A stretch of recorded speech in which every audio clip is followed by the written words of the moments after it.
Oh! And we have a strategy we're going to follow tonight. We're going to do a rotation of ships. First, we're going to move this, collect the Python in the Pleiades, and then move the Pleiades up to Robogo.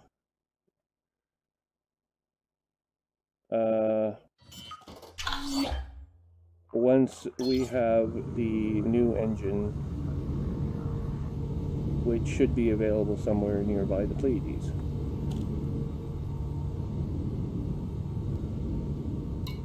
But first,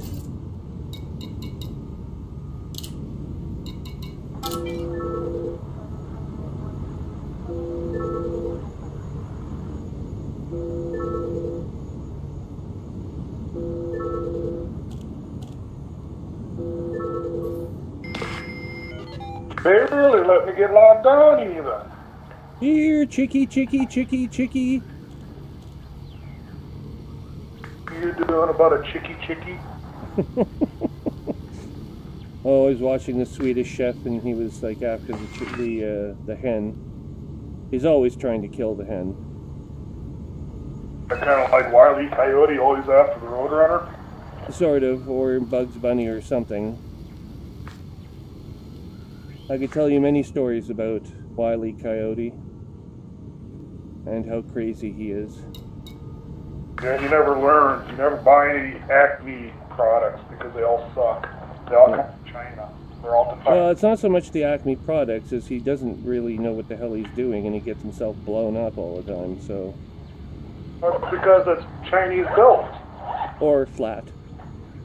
If you can't read Chinese, you don't use Chinese products. It's as simple as that. No, instead, you wait until they indebt your country by selling off treasury bonds. I don't know why everyone's so concerned about Russia selling U.S. debt treasury bonds off. Who really cares? They have the economy the size of Texas. They can't really hurt the United States.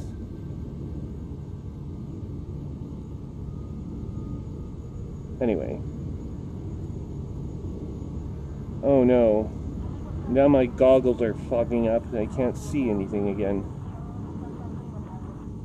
Oh, yeah. Okay, so what we're doing here, I came up with a strategy. We're going to take our Asp Explorer and we're going to move that to the Pleiades where there is a Python that has gone unused for quite some time. And then we're going to take the Python, we're going to get a FSD, an FSD booster, which should boost it up to 35 light-year jumps. And then we're going to go to Robogo because it turns out that the Python has more cargo space in it than the Anaconda. So it's a better cargo ship than the Anaconda is in its current configuration. And it is very, very well armed. So I can actually decommission some of the modules on it and put, it has two whatchamacallit, limpet controllers that I can ditch. And then I get that, so I can carry up to 128 units of cargo, which is more than the 64 that the Anaconda currently has available to it. And although the Anaconda technically can carry 128 without any issue, I'd have to ditch the FSD booster, which I don't have to do with the Python.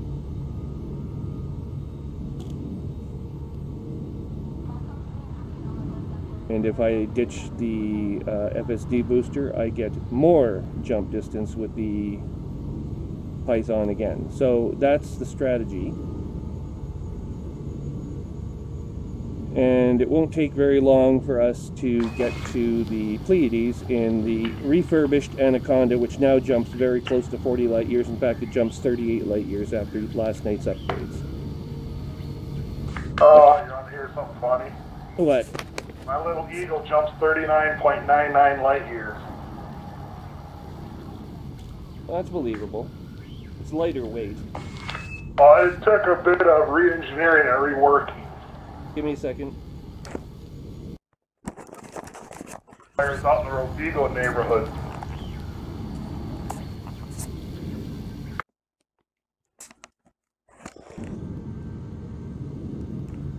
Sorry, what were you saying? Iron Jaguar is out near Rovigo right now. Who? Oh, Iron Jaguar? Yeah. First time I've seen him on in weeks. I can't see him anymore at all. He's in my block list. I know. Instead, I chat with Nate Dogs whenever he logs in, but he hasn't been logging in a lot lately either.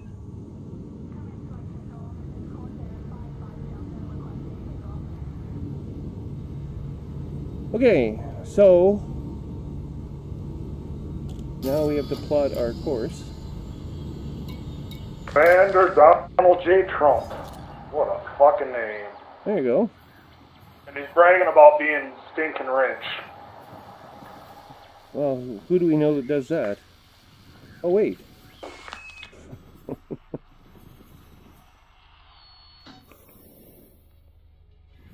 Let's see here. Oh, we're going to pass fairly close to another individual. Who are we passing close to? In the How fast is your Asp Explorer going now? Just in full throttle and regular space? 480.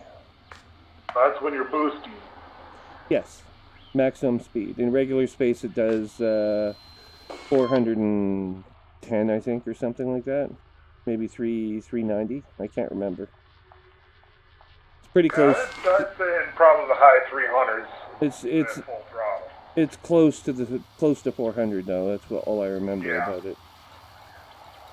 Well, this Eagle of mine is like stupid fast now.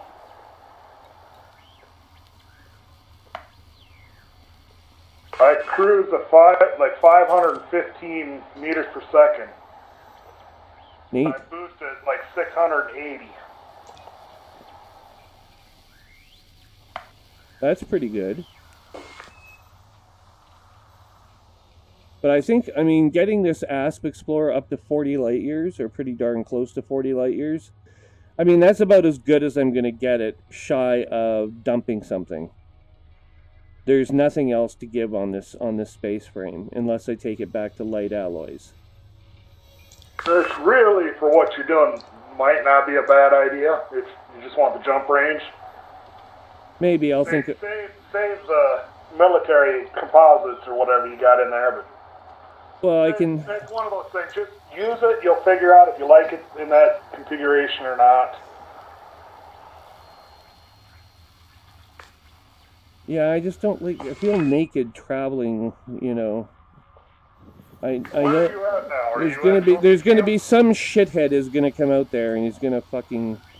I mean, I can outrun them, but I have to still be able to take a few hits. I just had this happen recently. Last night, I had an encounter with an NPC, Alliance Cruiser, Elite Class. It was NPC, though. Where are you at now? I don't know. Hang on. You're in Wolf 359, I believe. Well, no, Wolf 397. I'm at the... Okay, I was getting engineered there, but I'm going to leave right now. You're at Trophy Camp? What's that? You're at Trophy Camp? Yeah, and I'm leaving for the Pleiades right now. Hold off before you leave. Why? You coming here? I'm not far away from you. Okay. Well, come here, and then we'll go to the Pleiades. I sent you a wing invite. Okay, 1 second. I'm in the map still. Oh, there we are. Wing invite. Wing invite received. And enabled. And so now... we are in Super Cruise. Yay! Got your wing beacon enabled? Not yet, but I'm just setting a course. I'll set my course first. And I'll do the enabling the wing invite. Right now I'm just inside the starbase, so it won't do you any good if I turn it on. I'll let you know. I know where you're at, so I'm kind of heading towards you. Yeah, just come to. Oh, what the hell! I'm getting interdicted. This should be entertaining. Just come to the planet, and then we'll go. Because I don't think you have to visit this useless base. The base is. This little MK4 Cobra ain't gonna keep up with me very well. He's already outside of weapons range.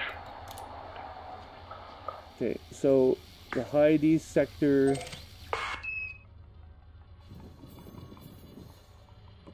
Okay, I'm laying in a course for 42 November Percy. And then we'll continue from there. Aha!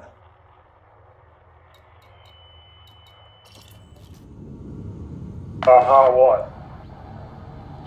I'm not sure, but something happened. Wait.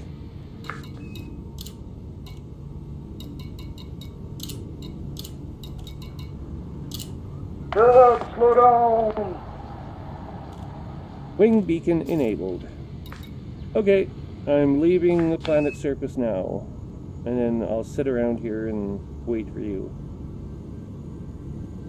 Oh, I'm like 25 light seconds away from your wing signal. Oh, okay. So you're close to this base already. Yeah, I'm like 5 light seconds away. Less than that. Oh wait, I'm actually not at Trophy Camp. But I'm very close to Trophy Camp. I'm actually in one of the star ports. Yeah, I kind of figured that. I can see ya. Yeah, I'm in the Chelabin station, I think.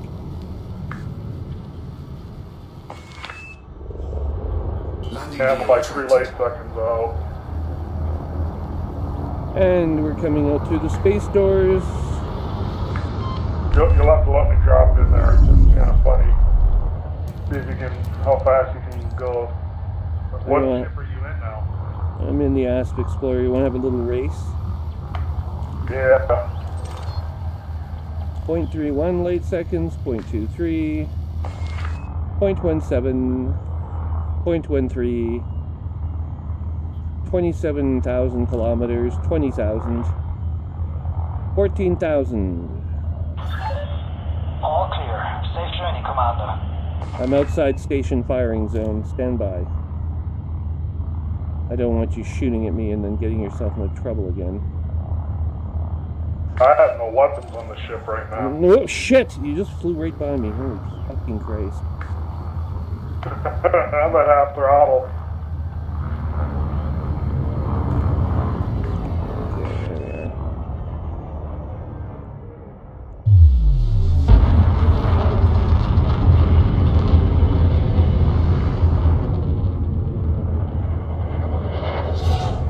Oh, shit. Well, that sucks. What? You just fucking blew me up by ramming me. What? You just killed me. I did? Yeah. I had to rebuy my ship. Uh-oh, the starbase is now hostile. Police ships have been deployed. Laying in a course out of here. Yeah, you might want to run. That was not funny.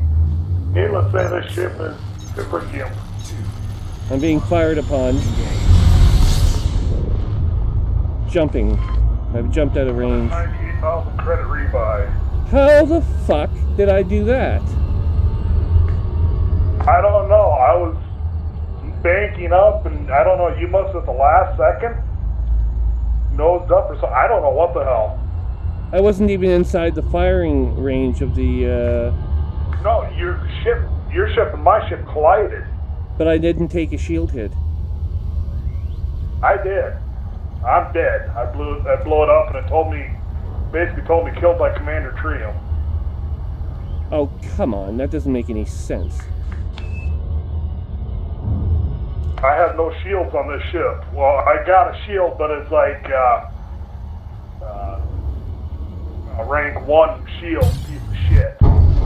I'm being interdicted by Cobra Mark III and several other ships that have taken an interest as well.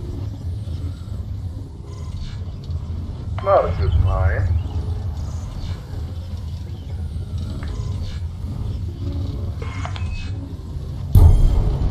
Okay, I'm gonna have to jump out of this system because if I don't, I'm gonna be blown to smithereens or something.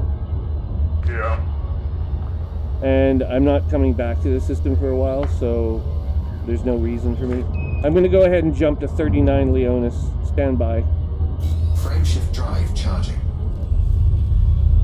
I'm exiting the station now. Okay, jump to 39 Leonis when you're ready. I'll wait for you there. Sorry about that, I had no idea how the hell that Ready to happened. engage. 4, 3, 2. What system? Like, I literally didn't take any hits on my shields, nothing to my hull. Yeah, I don't know. You're going to what Leonis now? 39 Leonis. I'm now above 39 Leonis. Fuel scooping. Gotta go enter it into my computer.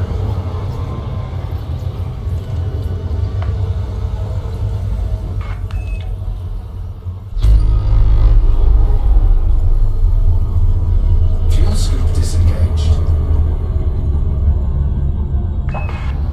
Yeah, if you got like a 38 or 39 light here jumping, we're pretty comparable. I should be able to follow you with my ship. Yeah. I don't know which of us. 39.9. So you should be able to... So I should actually lead the jumps because I got the shorter jump range. Yeah. But we're within a light year of each other. Like being our jump distance. I thought I was doing pretty good. I'm 39.9 and I still got about, I'm only about 3/4 of the way through level 5 engineering, so I got a little bit more I can do.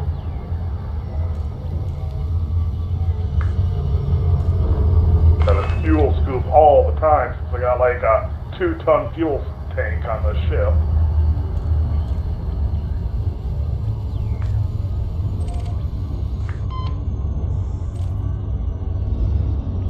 There's a convoy out here, but I'm near Planet 3 in the system.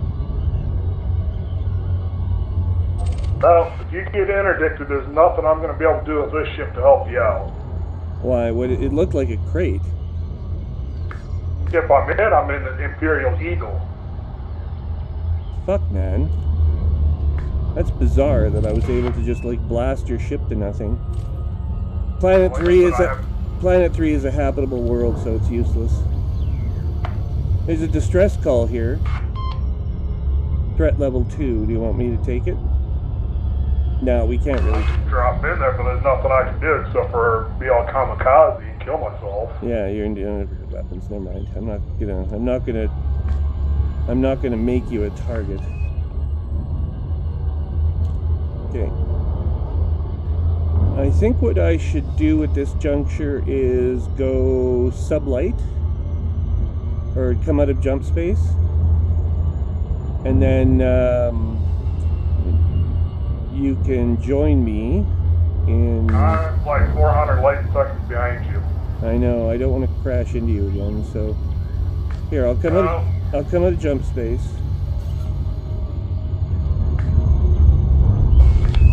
There you are.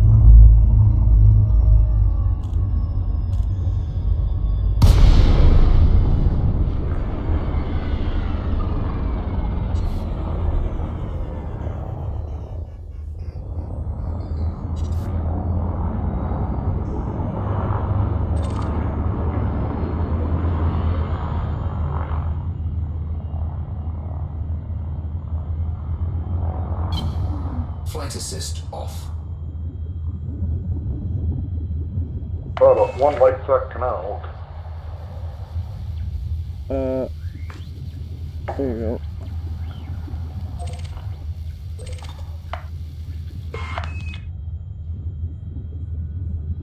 Oh, I got your wing signal here, but makes it look like it's I don't know, like a cloud, like a hyperspace cloud, but it's not.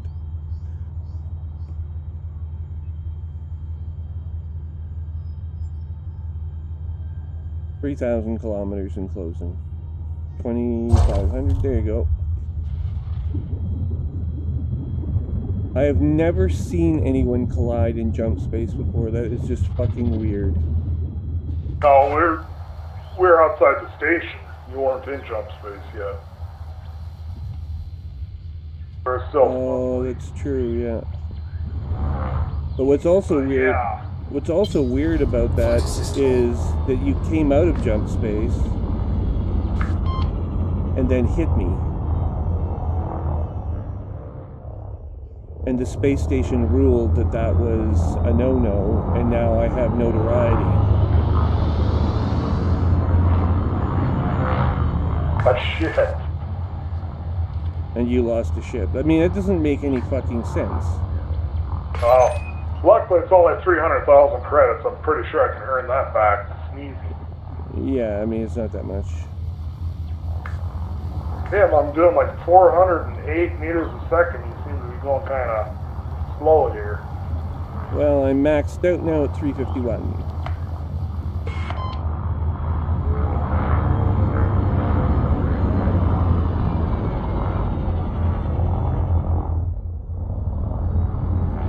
Bet you I can stop on a dime. I'm at a standstill.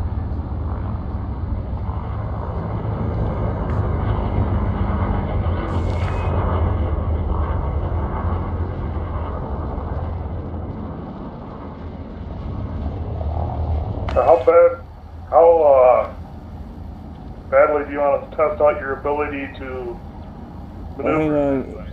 I'm going to come to a full stop. You pull up next to me, and then we'll have a little race, and we'll see how each ship performs. Slowing to 0. Now it all stopped.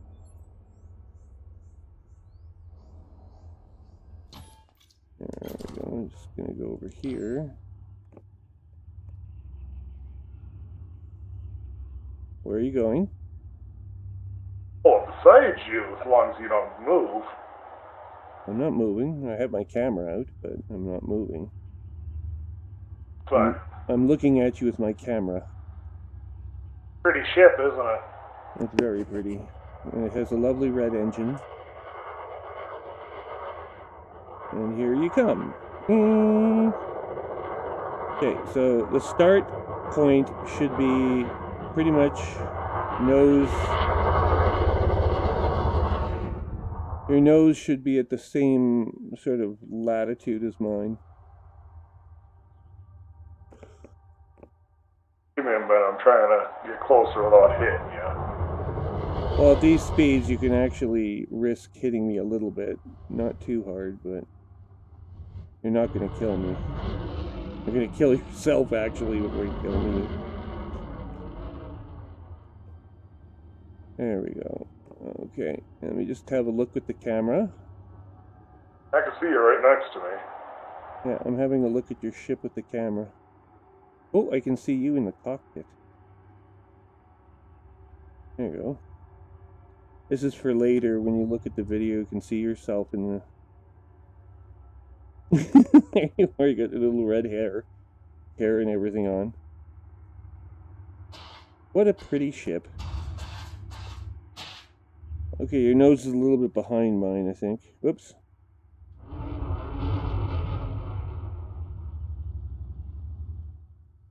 Hey, my proximity alarm is off and yours isn't. Well, it's not exact, but it's probably close enough. Okay. And so... Do you want me to use boost or not? Well, I thought you wanted to see just how fast we could go without boost first. You're going to beat me, but... Well, I don't need boost to keep up with you. No. But You we go could... ahead, boost and take off, and I'll catch up, I'm sure. Okay, departing. Tell me one and we take off. Departing in 3, 2, 1.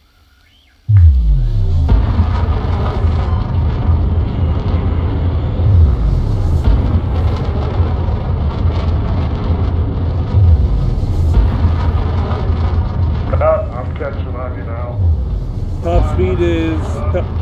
speed is 475. I'm at 511.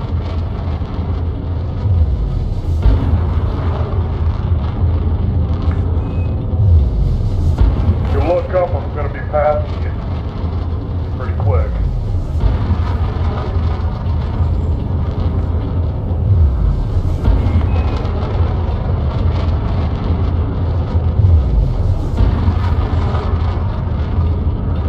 I see you. Oop, hang on. Timer on your boost, even that. There you go. Bye-bye. There you go. 675, 77. 679.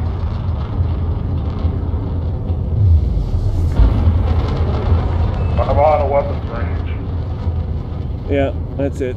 You couldn't even shoot at me if you wanted to. I'm at 5 kilometers. Okay.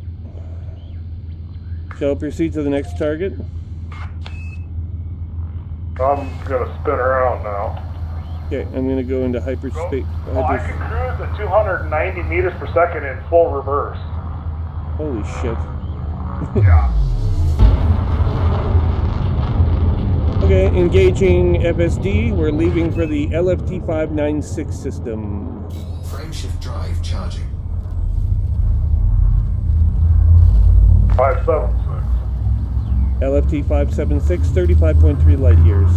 Jumping in 4, 3, 2, 1. Bye-bye. Jumping.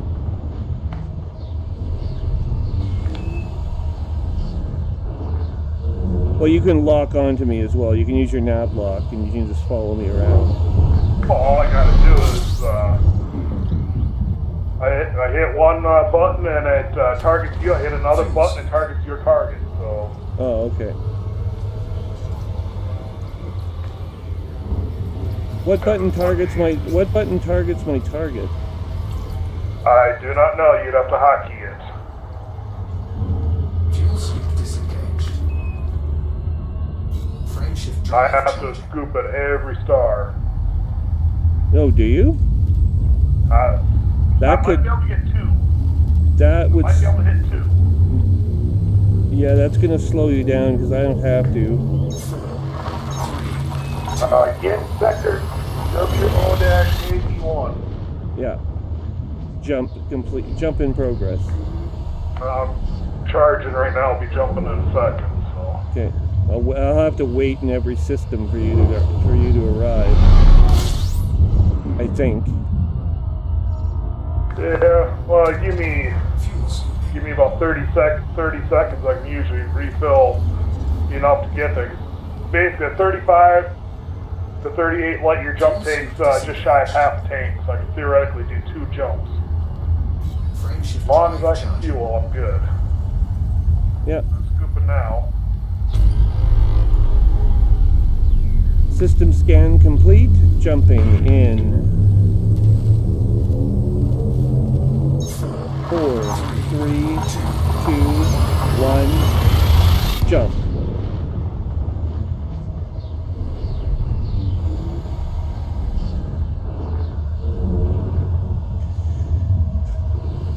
Arriving at destination system.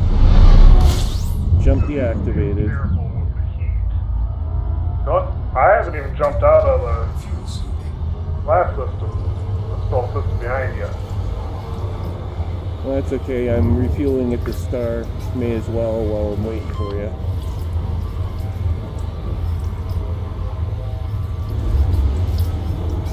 There's potentially hostile ships here. I'm charging, so I'll be behind you here in a minute. Then I'll be full scooping again. Yeah. Are you jumping through Fuel scoop scoopable disengaged. stars then? Fuel scooping. What's that? No, I'm waiting for you. No, but you're planning going through scoopable stars? Oh yeah. Yeah, everything's scoopable pretty much all the way there. There is a field of brown dwarfs that you go through. Yeah, I don't know. We're staying. Our target is inside the bubble, so Oh, you're not leaving the bubble. Okay, then we should. I don't think so.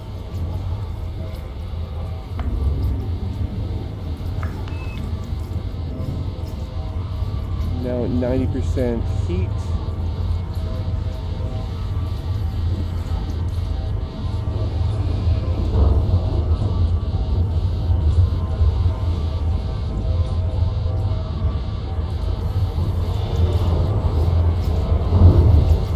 I'm at 70. Temperature critical.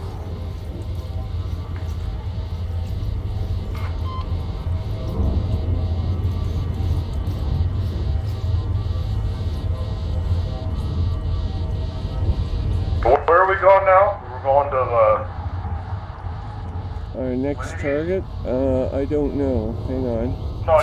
you're in. I've already got your targeted. But I'm just wondering where you're heading to the Pleiades to get your. To pick up my Python, then I'm headed back to Robogo. That's the goal anyway, unless you have another one.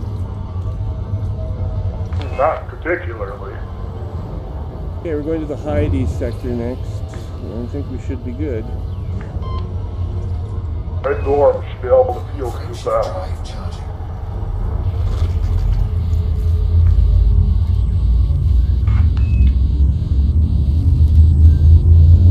Let's see here. Departing. 4, 3, 2,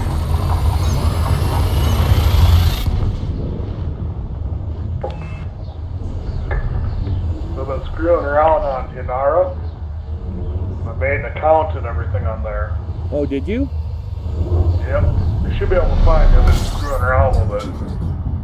Well, don't forget, you have to have to make a friendship link so I can track your progress. The Arietta sector is our next Fuel target. scoop disengaged. Let me just have a quick look at the galaxy map so that I can verify our stellar types. So the Arietta sector looks good. Oh, there is one red star currently plotted, also in the Arietta sector. It's, Brown dwarfs tend to be the ones that are annoying to try and go through. You can't fuel scoop off them. yeah, I noticed. And there's fields of them things at times. So it looks like there's just the one between here and 42 Percy. So what we're going to do is we'll go to the next star. Just make sure we're topped off. If it's just one, I could probably jump across one. Otherwise, I gotta. Oh shit! Hang on. This type, the stellar type that I've chosen might be wrong as well. Hang on. Well, there's an M6 there, so that's fine. That's a red dwarf. That's okay.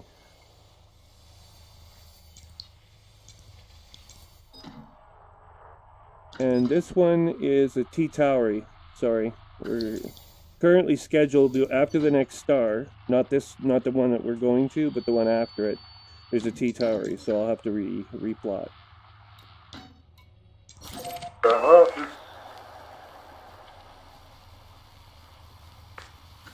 Hang on, what the fuck is going on here? 42. Hang on a damn minute, I fucked this up, but good.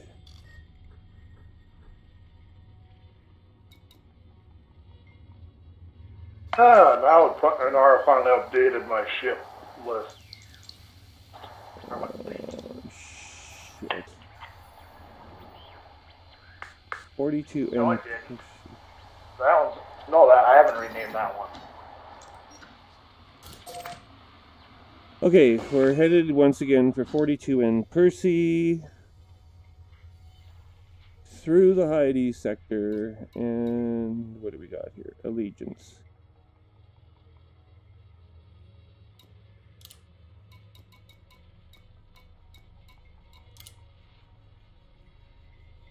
Hey, you're like 1,700 light seconds ahead of me. Apparently, well, you might go a little fast, or accelerate in Super Cruise a little faster than I do. Acceleration's utterly meaningless. K-type star. Okay, so that's fine. Unless you want to do an infused jump. I don't think I can even infuse a jump right now. Okay, so at this point, we have a... Right now, I'm just jumping around. So it don't really matter if I have to take 3 jumps to catch up back again. That ain't too big a deal. Okay, so both of us are now engaging our jump drives.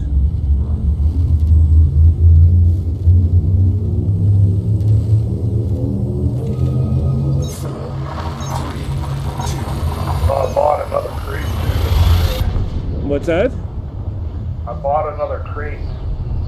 Another one? I got one set up for bounty hunting, and one I'm working on setting up for Thargoid hunting. Oh, okay.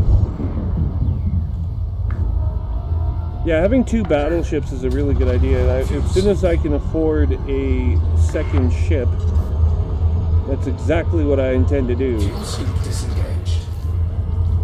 Now let's put it this way: I could buy another crate right now just what I've got still sitting in my balance, but I'm not doing it.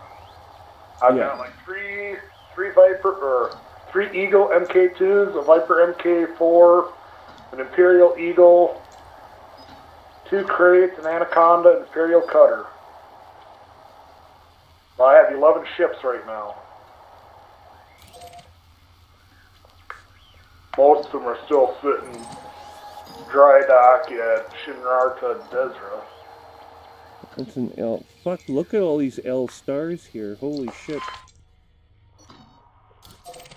I found an A blue-white star at HIP 18547. It is, however, be warned. The next one's a brown dwarf. What's the star after that? Hang on, this one's 35 light years away. For some reason...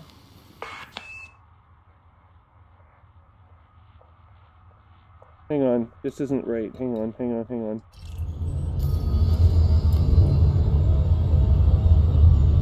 I don't know why, but it's saying that I have to jump through a L-type system, or a T-Tauri system, to get to HIP 18547. Oh, because it's 37 light years. You'll have no problem. You can jump directly there.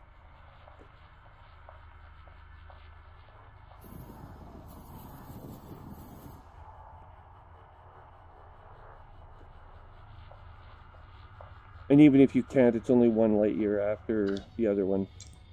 You know, this is just fucked up how Inara updates. It doesn't update all the information properly. Okay, the star that I'm jumping to, don't jump to it. Instead, jump to the Hipparco star, HIP 18, whatever it is, it's right next to it. So go in your star map and select it, and it should be right next to it. You got Arietta Sector DA3-1. Right, so plot it, but don't jump there. Instead, plot it, and then go to the star map, and there's a blue star right next to it. Go to that one. It's within range for you, it's out of range for me. The HIP 18547? Yeah. Okay. I'll be there in a second. Yeah, this is an L dwarf. You don't want anything to do with the system. There I go. Frameshift drive charging.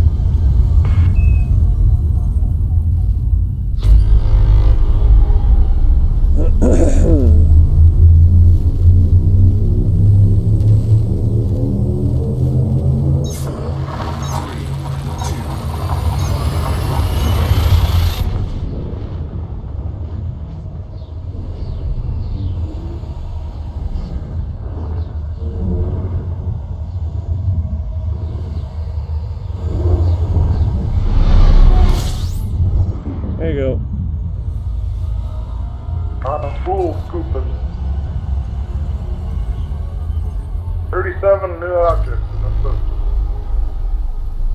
I don't have anything because I've been here before, somehow. Okay, we'll plot the rest of the way now. Hang on. We're going to 42 Percy. Stand by. 42 Percy. Da, da, da, da, da, da.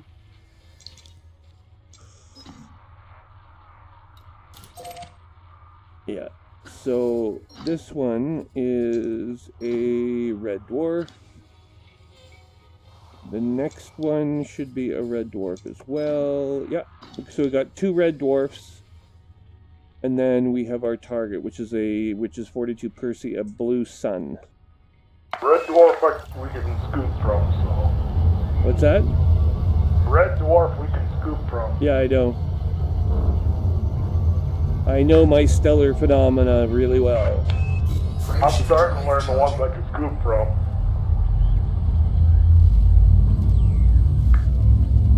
Well, this will be interesting. I don't know who got the drive when engaged first. 3, 2, 1. You just wait down. Who's telling me? I think there's a little bit of lag between them because you said they're doing a countdown of how far away I am, and my thing was saying I was 5 light seconds closer or whatever when I was coming into that stage.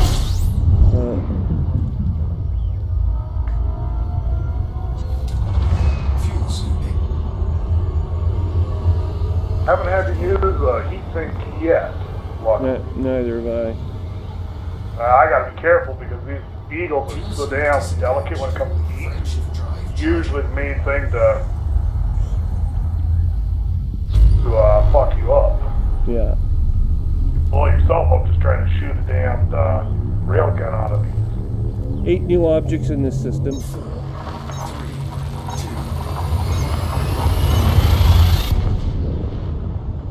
This is the second last jump. After this, we'll be at our destination. Well, our first destination. There, we will find a base. The base is on fire, but...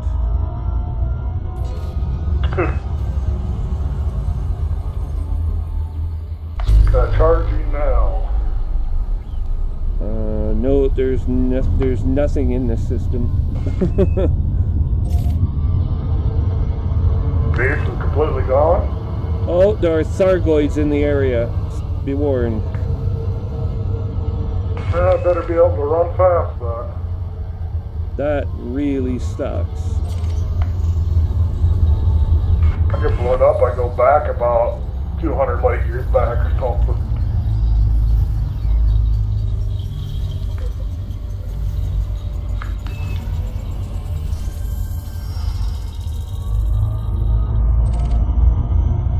Stand by. Yeah, there's Thargoids all over the place here. I'm getting the hell out of here. This is fucking ridiculous. Oh, will they interdict you? Oh yes, they will try to interdict you. In fact, now, I mean, jumping is no guarantee that we won't be interdicted, so... Frameshift drive charging. This isn't the system you need to be in. No, there's the next one. But when I'm at that base, I can arrange to have my Thargoid weapons brought forward. Which I'm gonna do because I want them closer than where they are now.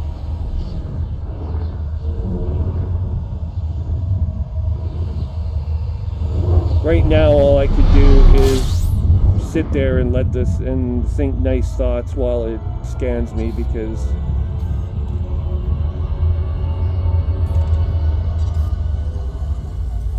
this is a human-controlled system, so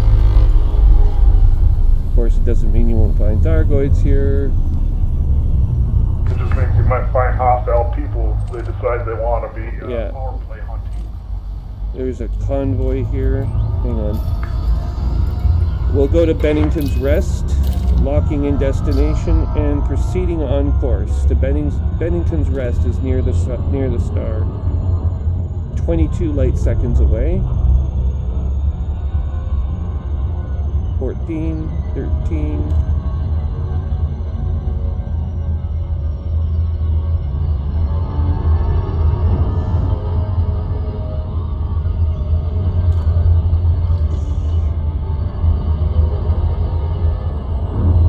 What the hell are you doing? Banking. Really fast. Do you even know?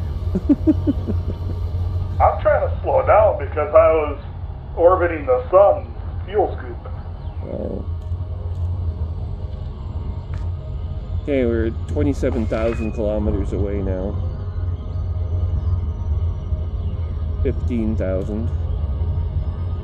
Yeah, you're about 10,000. 7,000 closer than me. And we are going sublight. And coming into Bennington's Rest. Ooh.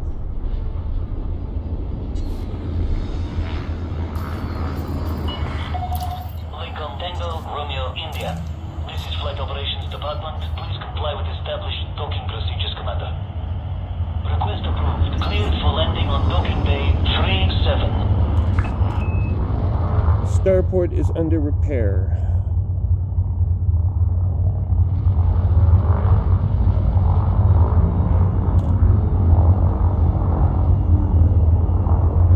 Yeah, they got a face in the sun. It's so glary you can't see the fucking mail slot. Oh, you got scaffolding and everything all over the freaking place. No. 1,000 meters from touchdown. Problem is, I gotta be so damn careful with my throttle. I can only use like 1/6 of my throttle or less. Yeah. It says here restricted access. What that means, I don't know. I've never seen that before. Landing gear deployed. That means you probably won't be able to do anything but get fuel and maybe collect a ship that's here. This station. Well, as long as they've got an outfitting center, I should be okay. Our apologies for any inconvenience. Otherwise, we'll have to visit another base that's not been damaged or attacked by Thargoids, and that is going to be tough to find in this area.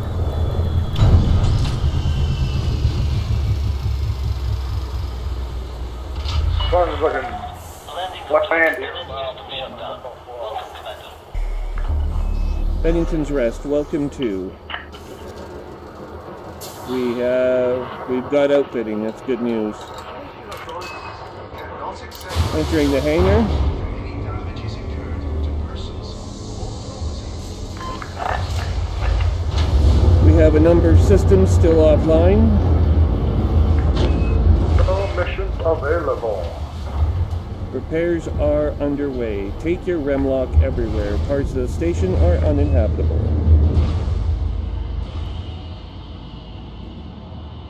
Only thing they'll do is buy materials, it looks like.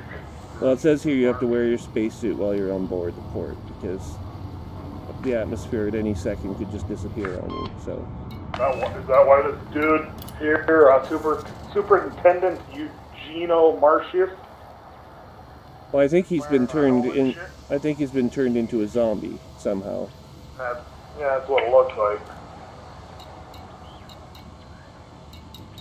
Okay, let's go to outfitting. We're going to ship our materials forward. So I have one weapon right now that can shoot at Thargoids, and that is it. I have none. I would get some weapons if I were you. I put weapons on here, I lose Distance? distance real fast. I'm at 40.6 actually for light years. Okay, do you need 39.59. I'm thinking about getting a fuel limpet here for you because I don't want you getting stranded. Can you be stranded, or is that like unwarranted concern? It's not a bad idea, and I can't get any weapons here. There's no stock for weapons. No, I know. I can ship weapons here from somewhere else. So if you want weapons, well, I can't give you anything. I keep forgetting. I can give you a limpet. It's 45 minutes to an hour away. Okay, here's what we're gonna do. We're gonna get... would you like a fuel tank? No, I don't know. Let's see here. Hang on, I'm gonna get my AX class weaponry. And I think, yeah, I'm gonna bring the Xeno scanner up. What is your Python here then? No, it's in Maya. We have to actually go into the Pleiades to get it. We're just here for fuel and moving parts around. Trying to pull parts closer? Yeah, I want to move them up. So that they take Far the... away is Maya yet from here. Well, I know, it's a good 300 light years, well, 200 or 300 light years, I think, so... My ship is light, but you can't see nothing in the dark except for the glowing lines. Yeah, and the red engine. The red engine is by far and away the most noticeable thing about your ship. Yeah, I bought that yesterday, and I bought this white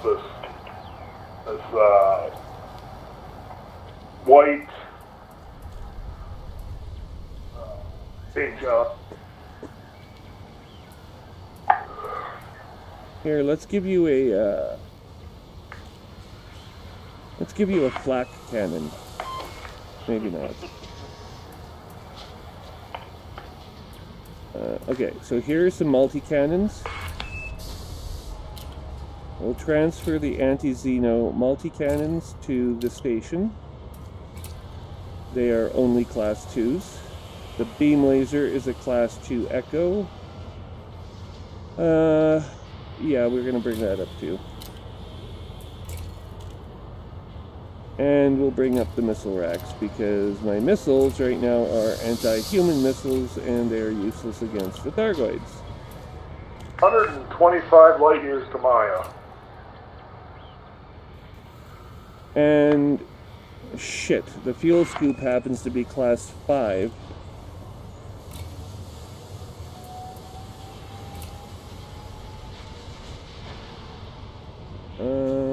What do you get with a class 5 fuel scoop? You get... Oh, it's a... Who cares about that? I don't really need that. Frame shift, AX multi-cannons at class 3. You can't use them on this ship. We've actually filled out all of the weapons that we're allowed to on this ship.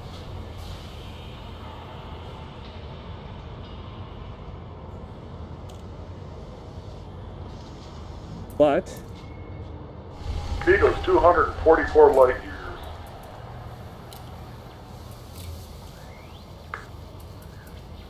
the Guardian Plasma Charger, class 3. Yeah, we can't really... It's 117,000 to bring that thing up here. Okay, auto field maintenance unit, the fuel scoop, the Xeno scanner. Okay, we got all that shit coming. Hang on. Iron Jade Warrior is in Robigo right now. Oh, good for him. I'm on a bunch of my Does he still have his eagle? ship. Does he still have his eagle there? Maybe I can unblock him and go and suddenly blast his fucking eagle out of the high heavens. I don't know what he's in. Wouldn't that be something, eh? It's suddenly I appear, and suddenly, all of a sudden, bang! Bye-bye, Mr. Eagle. Could I accidentally kill I you? guess it'd be kind of some cheap payback.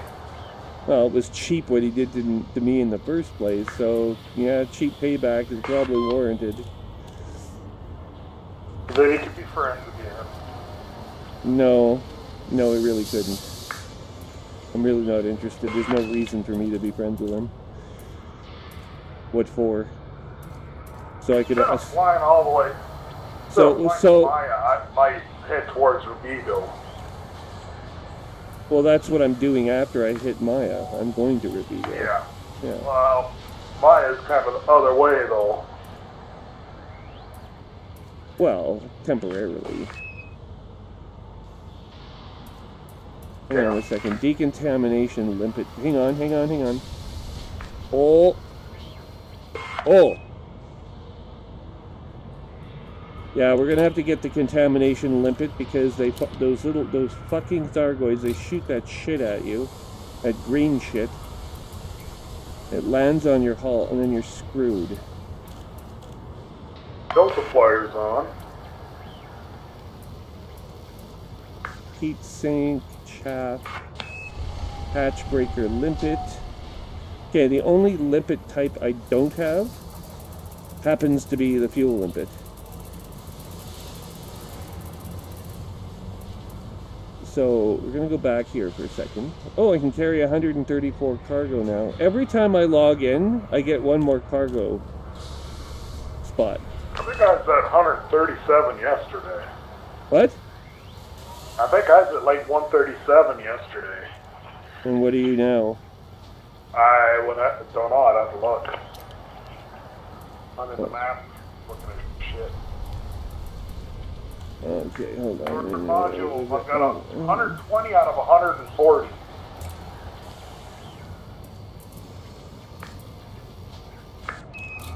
If I get rid of my vehicle.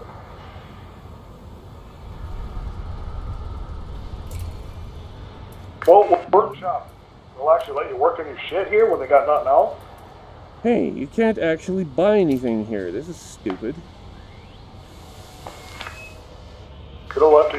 It'll let me work on my engines and shit. Power plant. I could up my power plant a little bit, I suppose. But I don't need it.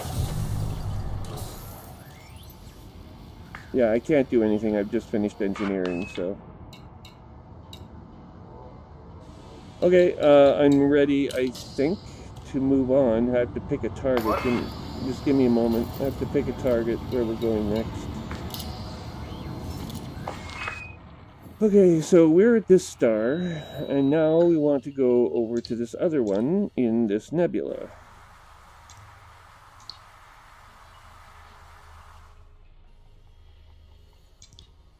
Oh!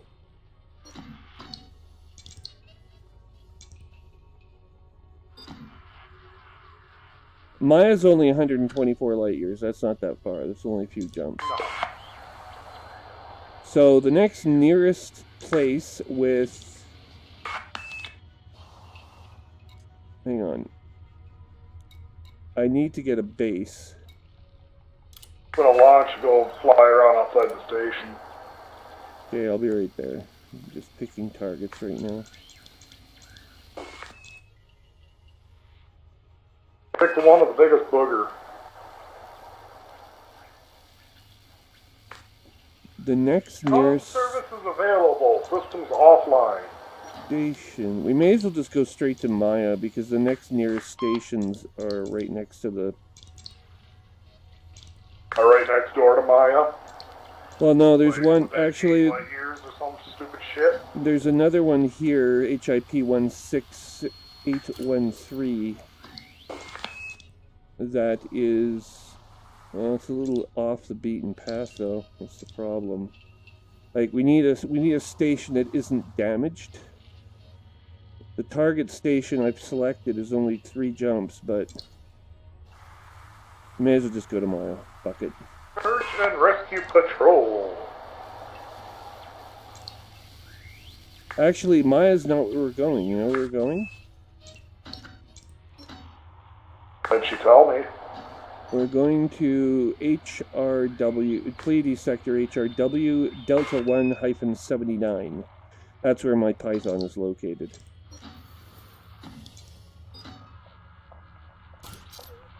And we don't have to refuel. And we can still go to Maya after if you really want to visit an engineer who give you toys to play with. The only thing I can get from him is an experimental, but I don't have the materials to get them, so... Oh, and we get to pass through one place where there's an extra base. So we get a bonus base using the course I selected. I'm just going to double check and make sure we're not going to hit any red dwarfs along the way, or brown dwarfs on the way.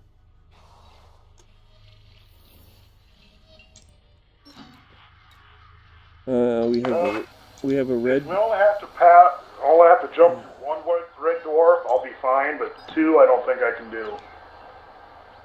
Red dwarfs or brown dwarfs? Or brown dwarfs.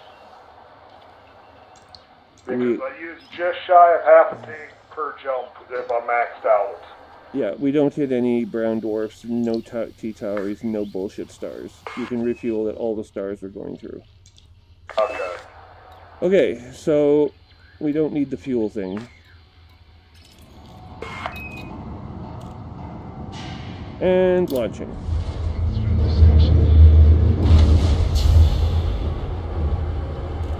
La la la la la la la la la la la. Notice all the scaffolding on the outside, on the exterior hull of the starport. Come on, get PM! It's who? Ship release. Departure authorized. Oh, well. Why? It's not like I have anything of value. Oh, thank you for your cooperation, Commander. Well, you're welcome. Not one is I have nothing of value. That's what you were cooperating with. That's valuable. Oh, I just passed a,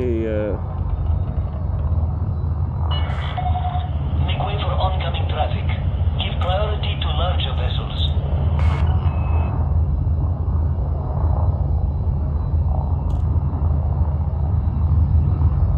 Scan detected. Landing gear retracted.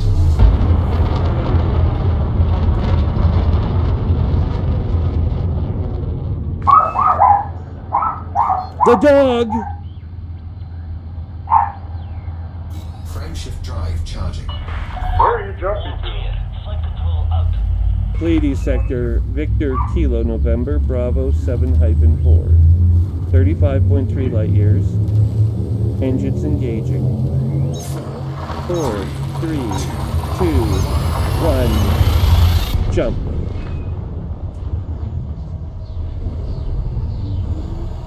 And you just jumped after me. Because you're evil! Yeah? I'm stalking you. Fuel snooping. Fuel snooping.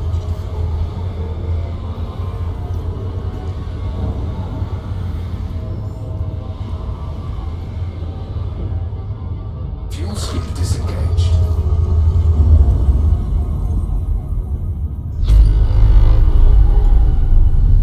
Have you noticed that gas prices are going up where you are?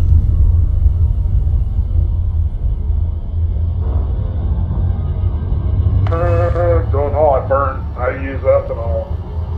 Oh. So ethanol will fluctuate too, but I think last time I put it in, it was like $1.70 a gallon. You're not burning purple, are you? Turning purple. I think, well, it's sort of like a low-grade fuel that you're not supposed to really be using in car engines. But it's a hell of a... No, it's not ethanol. It's like a form of diesel. It's a lot cheaper than regular gas. And some people use it in Manitoba, and they're not supposed to. And if they get caught by the police, they are ticketed quite heavily. Oh, hang on. The only thing I could think of is like around here to use agriculture diesel. They got a lot of pink dye in that fuel, so if you run it in something you're not supposed to, Yeah. you'll get in trouble for it. Big trouble. The sheriff will come along and throw you in the clink. Are you coming, or what's going on? Yeah. Uh-oh. Oh, no. I forgot the fuel. I better be able to fuel here.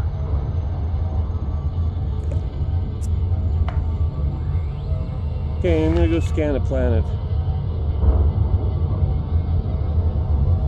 Planet 1 is 3,000 light seconds away, and Planet 2 is only 2. That's gonna take a while. I've only got like maybe one 1/15th of a fuel or 1/16th of a gas tank here. Oh, okay. I'm gonna scan the star because I can, and I get a little bonus. Worst I do is I have to pop off a heat sink. If I watch my tempo, I should be okay. I have a little bonus. And we will now take this planet.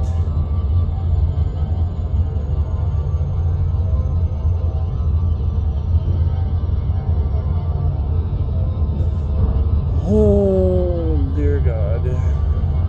Is there 2 planets or 1? It looks like there's 2 planets here.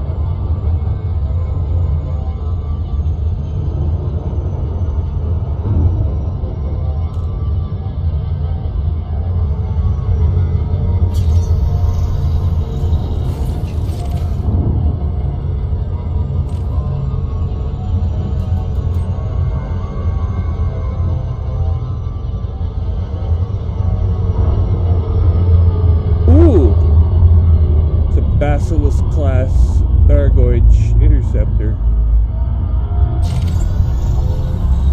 That can't be good. I'm almost to 3/4.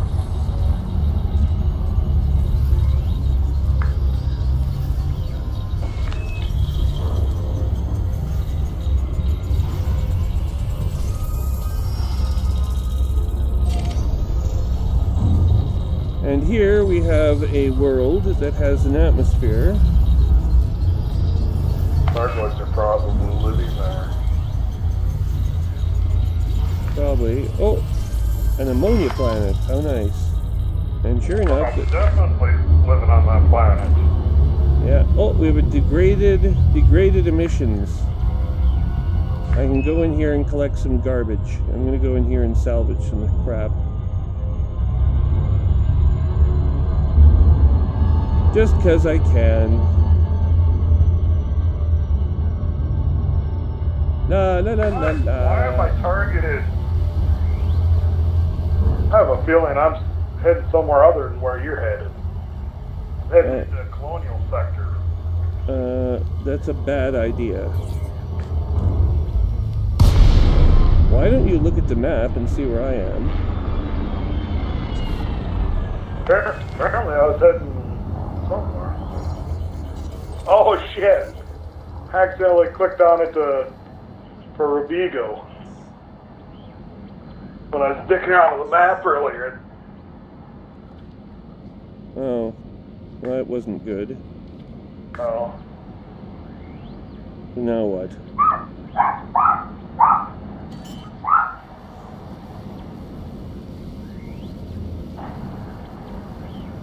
Wait a minute. Landing gear deployed. I don't want landing gear deployed. Landing gear retracted. Cargo scoop deployed. Are you home? No. You still gone? Yeah. Okay. What You're the only hell? 95 light years away. What the hell is going on here? Oh, here we are. I found it. My canister. It contains valuable data. Star type A9. MO or M9. What the fuck does that mean? 3 different stars there? I don't know. Where are you going? Do you want me to wait here, or shall I continue? I'd obviously just go ahead. Okay. Engaging engines. Frameshift drive charging. I'm thinking I might just, since I'm halfway, or heading towards I haven't worn Rubigo, maybe I'll just keep so going that way. long. It's up to you. I'm only 166 light years away now. I'm much closer to Maya than that. I'm like, But you're 100 light years away from me, so it's kind of like, which way do I want to go? well, I'm only 90 light years away from Maya now.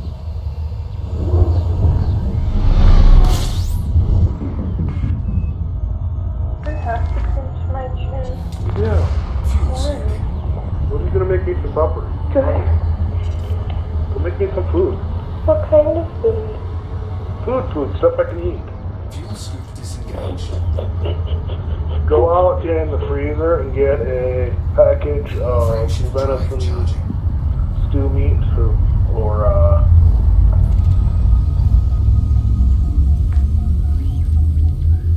stir-fried meat or something. Can you do that for me? Put it in the fridge.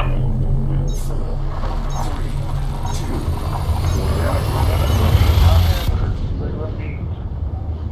No loins though. How can you have your pudding if you don't eat your meat? Because I gotta eat my meat just to have pudding. But how can you have any pudding? You haven't yet eaten your meat. I'll give you some pudding once I'm done beating my meat. How's that sound?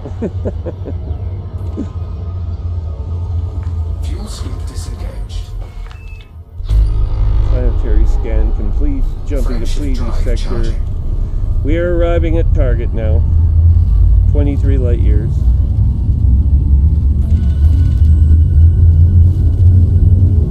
Without towing you along, this went a lot faster.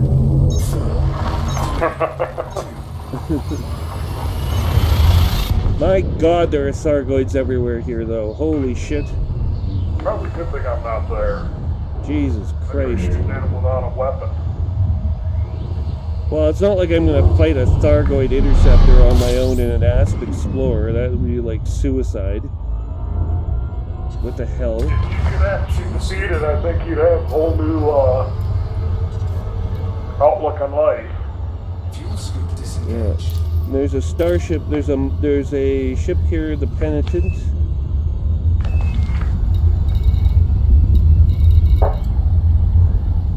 There's a listening post and the Penitent.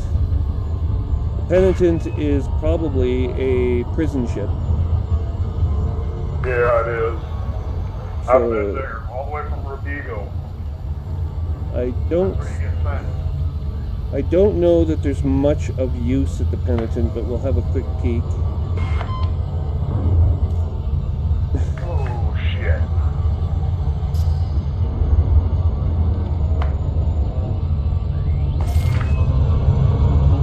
Person tried to jump me right into a brown dwarf system. Suppose I'm going right through that fucking field, aren't I? T-Towery star. There you go. Now you're stuck. Ooh, a threat to distress call, probably filled with Thargoids. Curse class. Oh, fuck, that's why. Who? What's going on? Were you attacked? No, I don't think you can beat. I don't think you can scoop off an L-star, can you? No. L-stars are just like brown dwarfs. So M, K, G, F, A, B, and O. Yeah. No, the carbon star. A carbon... I don't know about a carbon star. They're an unusual star and they burn... I'm not sure if they burn carbon. I don't think so. You can't... Stars cannot run off of anything heavier than iron. And carbon goes above iron, I believe. Or is below iron. What is a non-sequence star? Yeah, carbons, L dwarfs, and T-towers are all non-sequence. Main sequence stars include A, B, G, K, M. Oh, it's got a tab here so you can select non-sequence stars. Yeah, you don't want to select non-sequence stars because those ones you won't be able to fuel at. So, Wolf-Rayet star. what's that? Wolf-Rayet star. Yeah, Wolf-Rayet are also non-sequence. They burn helium. Or fuse helium. Oh, sorry, they don't burn helium. They fuse helium. Oh, I should be able to handle this now. you don't want to try refueling at a Wolf Rayet star because your ship runs off of hydrogen fusion products. So if you go to a Wolf Rayet star, you'll have plenty of helium, but that won't help you.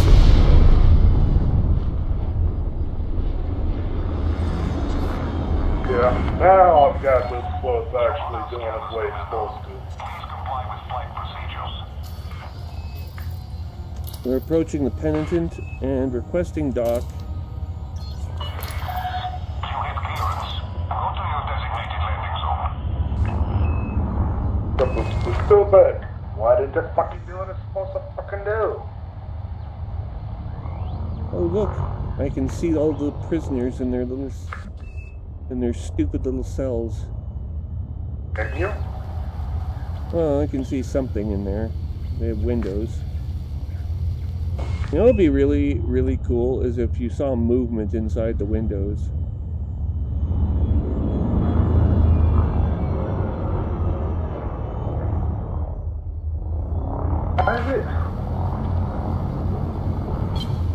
Flight assist. Fucking retarded ass. 36. Bullshit. Stop trying to jump through goddamn T-Towery system. Flight assist on.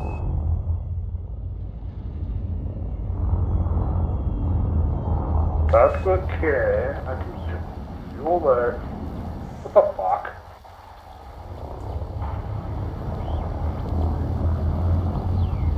Now it went. Last chance to scoop fuel on route? I don't fucking think so. Better be fucking kidding me.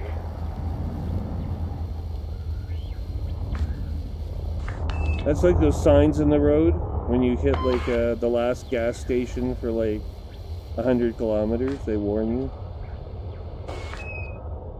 Forward. Put it in the bowl. Put it in the fridge so it thaws out, please. Yeah. Put it next to the bodies. Now I should be better off. Put it next to the decapitated corpse of our neighbor.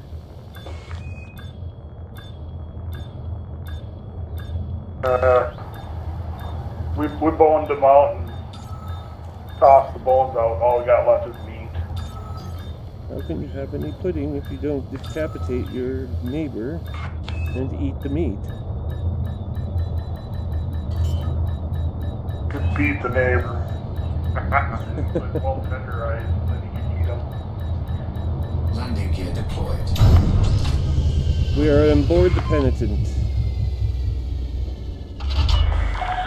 Ooh! Barely fuel after those two jumps. Welcome to the Penitent. Yeah, I'm not very penitent. I've been there, visited that place like twice. Really sucks. Are you guilty? Do you feel guilty?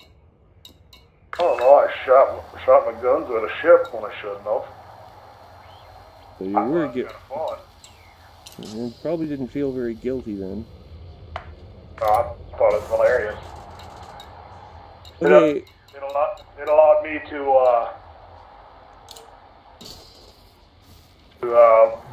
buy some supplies and haul it all the way back to Rubigo. Oh, guess what I have here? There's a python here. That's why I came here. For some reason, I left my python aboard this prison ship. I don't know why that would be. That happened quite a while ago. Okay, so now we have, well, you know why? Because it was probably the only ship that wasn't attacked by the Thargoids because it has advanced weaponry. So it could probably withstand a Thargoid attack. That's why I put it here.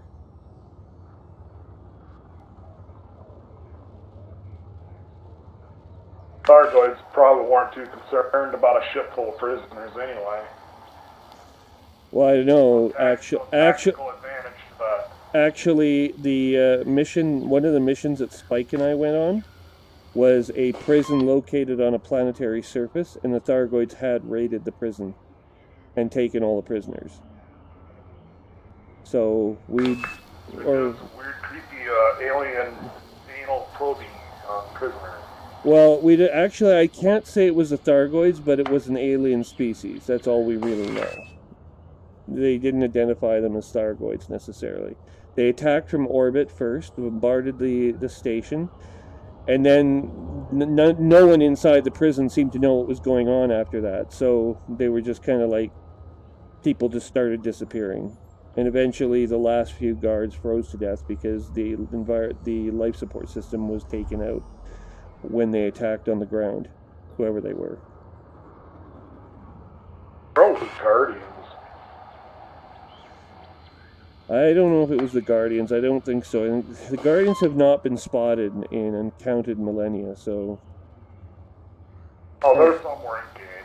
Just give them time. They'll They'll show up to save humanity. Or finish it off. You know, I'm just looking through the Python's configuration here. It's a really crappily configured ship. This is really old. First of all, it doesn't have prismatic shields. So... You don't have to have prismatics on everything. Well, there's no reason not to. Let's put it that way. They're extremely fucking heavy. So you We've make got them... a class 1 Bitewave on this Eagle. Well, this is a 6A shield generator. It's been upgraded with the new upgrade system. So You were still flying your Python when we met.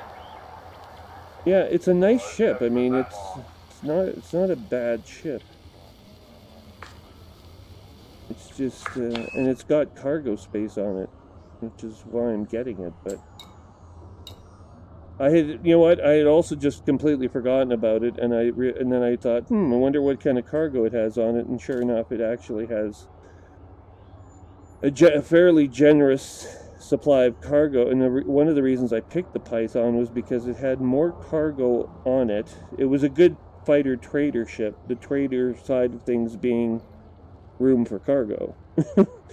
Which is one of the things I did use it for when I couldn't afford the Type 9 freighter. So it makes sense that, this is probably one of the advantages this ship has over the crate, because the crate is not as big, and I don't think it has the cargo space that the Python does. No, but it's got the firepower and the ability to hold fighters. True. Both my crates have double fighter bays in right now. Yeah. And the Python cannot have fighters, but it does get cargo, so it's a choice. Each one of my crates are worth in the 150 million credit range each. Really? 150 million credits for each crate?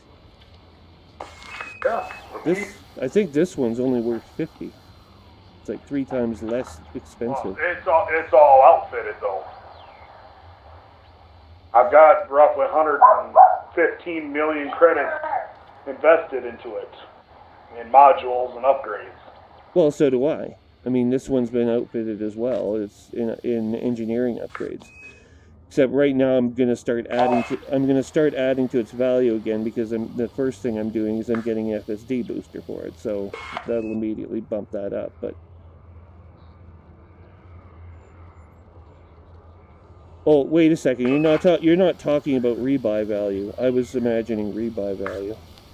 No, this is, if I were to sell it right now, it'd be 156 million.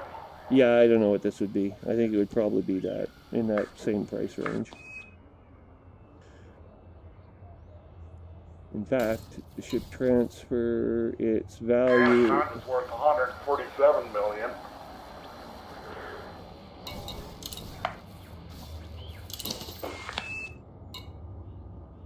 Well, my Anaconda's worth 300 million.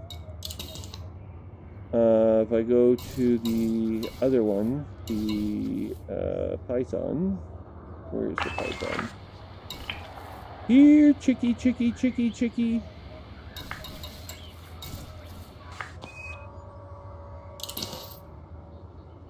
Yeah, this ship is worth 160 million credits. Chickie, chickie, chickie, chickie. Okay. So here's what we'll do.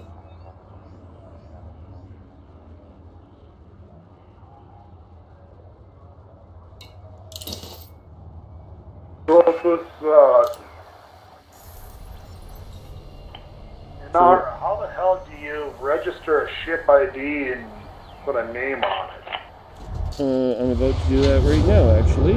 Ooh, I haven't seen the Python's bridge in quite a while. Does that just mean that's the ship you're currently on? I just switched to the Python. That's hilarious.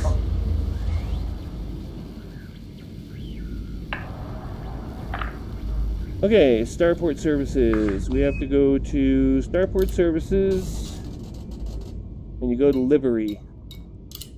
In the livery, you select your ship. And you go to ship name. It's right there.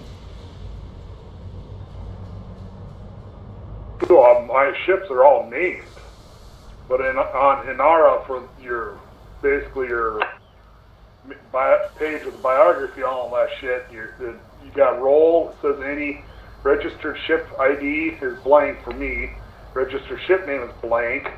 Allegiance, I'm independent. Power, I'm currently with Aisling Duval. Wing, I'm independent. Rank, elite. Credit balance, well, that's all. No, that's actually about right. I'm at 200 million credits right now. Overall assets, 1.9 billion. One second here. What's the highest trade rank you can have? Tycoon, or is it Elite? I know that, but short of elite, it's Tycoon, isn't it? Yes, I believe so. Okay.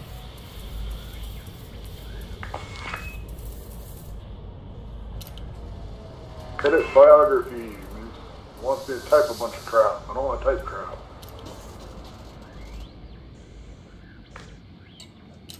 Okay, so here we are, and we're laying in a new course. The galaxy map says, wee, wee. Ooh, why is that so choppy all of a sudden? In the Python, this map has become very choppy. Chop, chop, chop. So it is a detention center, and what else? We have to go to a services, and we need the tech broker Guardian.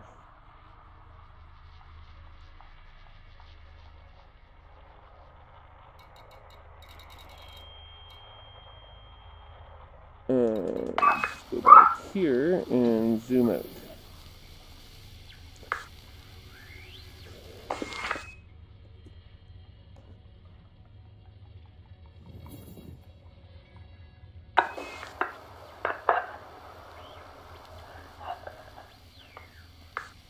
Oh, this is stupid. There's got to be a...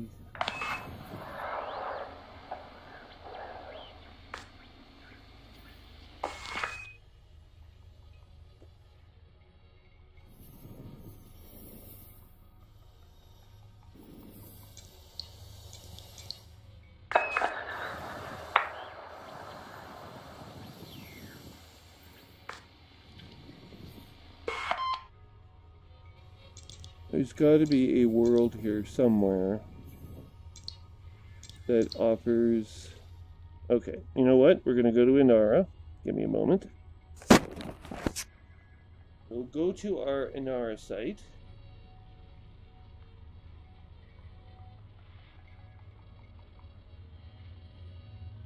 And... What is my preferred role? I'm a runaway slave. You are a runaway slave. Third role, secondary.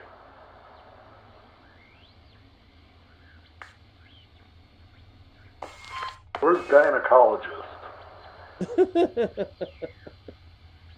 I'm a runaway slave, and in my spare time, I'm a slave trader. That'd be awesome. Yeah, you're a runaway slave who's become a slave trader. Because that's just how you roll. Where in the fucking Christ? Well, that does not make any sense.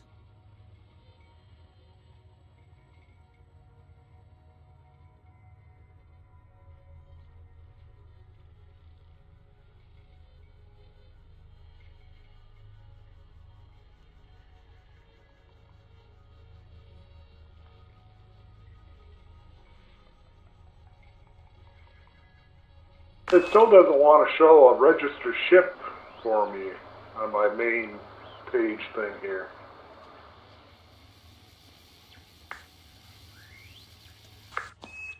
Well, that's just stupid. Okay, technology broker. Time to fuck off, Code Mentor. And I need you there's how you to tell do it, me... okay. We're gonna go with the Maya system. M-A-I-A.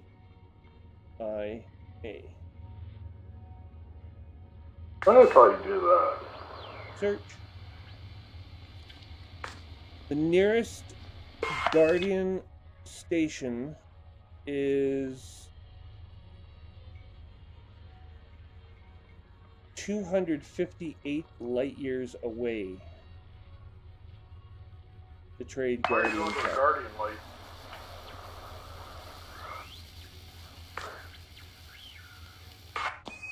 In the Diagundry system. You have got Ah, to be... you're pretty close to my original home systems. I was only about 30 light years away from Tangaroa. Speaking of it, I haven't been there in a long time. Hang on a second. This is fucked up. I gotta go to the bathroom. I'll be right back. Okay.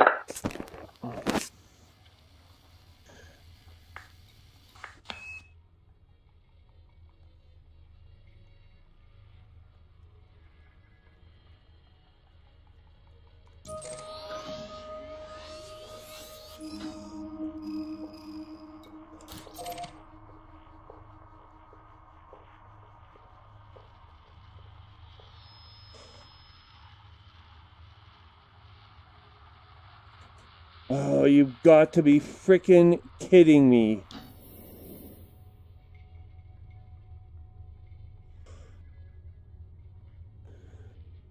Oh, that's just nasty.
Temperature critical. I just realized something. You picked your nose a little too much? No, I don't have to travel 270 light years. I can simply take the FSD booster off of the Asp Explorer and add it to the Python, so why the hell would I travel that far when I don't have to? Now you're starting to learn. Okay, so right now we will switch our ship. And then I have to go upstairs and do something about the laundry because I have to move it from the washer to the dryer for tomorrow. Okay. Starport services. And then I'll be back down here to play. Because I must wait for the dryer to finish and then I can go to bed. Fun. Outfitting, no. Shipyard, there we You are. don't get to stay on late anymore, do you? Not unless I do laundry. With your job. No, not really. You can't stay up to 2 a.m. anymore. During the week, anyway. No, not during the week.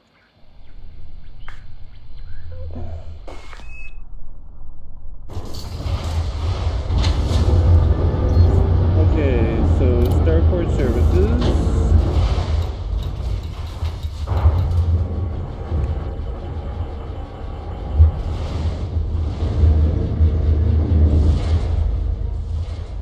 Outfitting, please. We'll switch.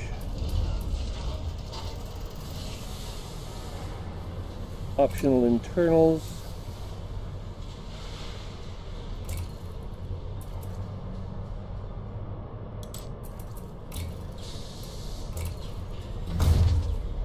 Okay.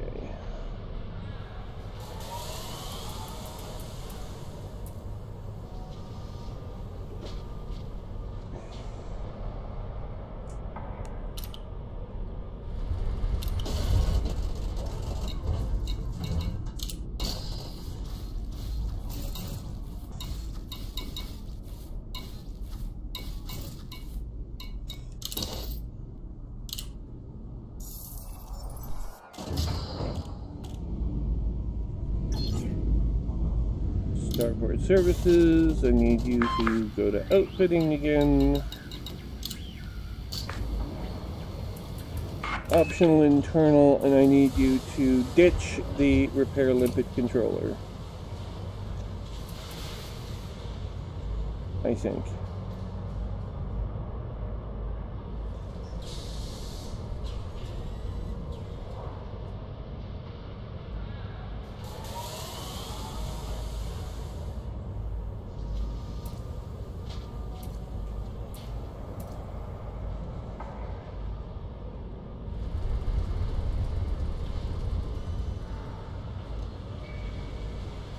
Or, yeah, I'll get rid of the, or I can ditch a cargo rack if I really want to.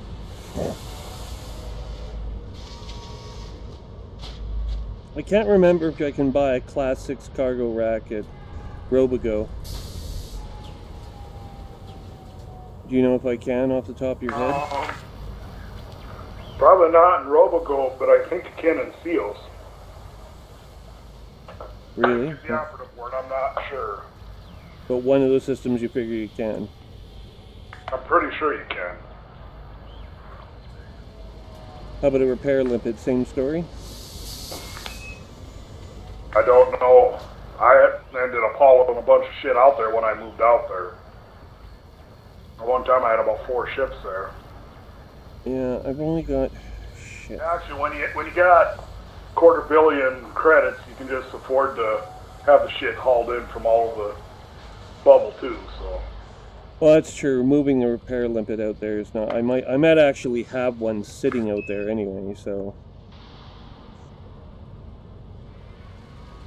It doesn't cost that much to move components around. Ships are what are expensive. I move components around without even looking at my balance all the time. Well, last time I hauled my cutter somewhere, it cost me 10 million credits. But it didn't faze me to do that, so. Yeah, transferring Guardian frame shift grab booster, transfer to the ship. And again, 206 million credits in your balance as of today. 2 days ago, I had 435 million. Yeah. I mean, over the weekend, I spent 200 million credits. I don't have much to speak for it either. The Trying to other. get a couple new ships. The other thing is I've got a Type 4 planetary vehicle hangar that I don't know if I really need it. Oh, you can get away with a Type 2 and save yourself an awful lot of weight. It's just, how much weight is it? It's 10 tons, holy shit. Yeah, let's ditch this thing. I've only got 30 light. It's only got 30 light years jump range on this thing right now. I know I can do better. Oh, there's no. I don't have any stock here, so I can't do anything. I'm just gonna have to live with what I have for now. Okay. Good enough. 30 light years is still good enough to make my way out to Robogo. It's not that big a deal. I did it with my cutter a couple times in one day even. Well, it's not that far, I don't think, so we'll just...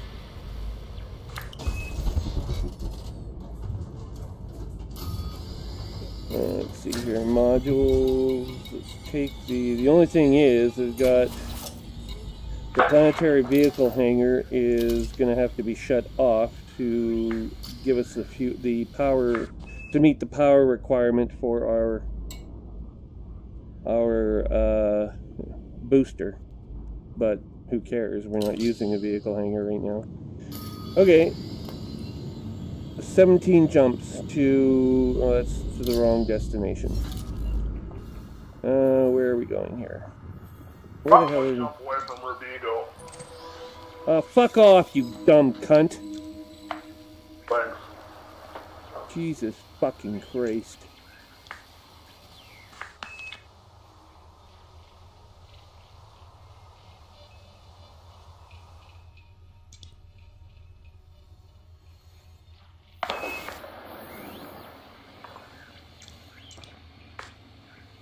I don't know how far away this thing is, but...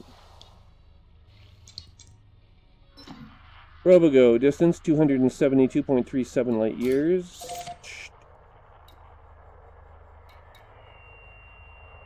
Oh, I have to check and see if I can get a fuel scoop out here.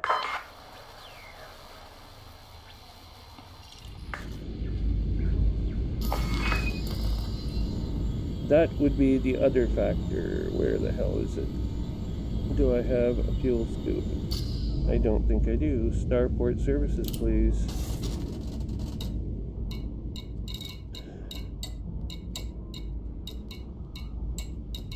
Outfitting.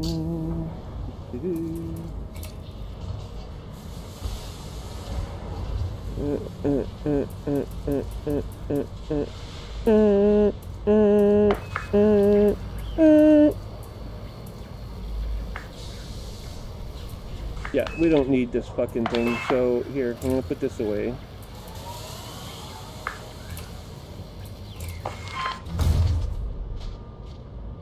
And we'll take our class 4 fuel scoop, which I think is what I have on the other ship. It's class 3 or 4 anyway. What the hell? You know what? Taking those vehicles off, although they're 10 tons, did nothing for my, absolutely nothing for my distance. Which is shocking. Must definitely have a lot of weight on there then. The big ship. Okay, outfitting shipyard, outfitting shipyard, shipyard.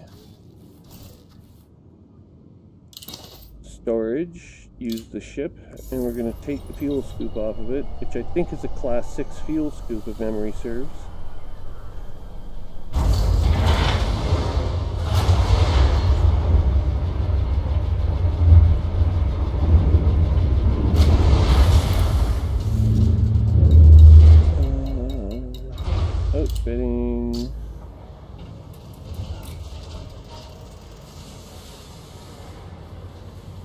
No, it's a 3A fuel scoop.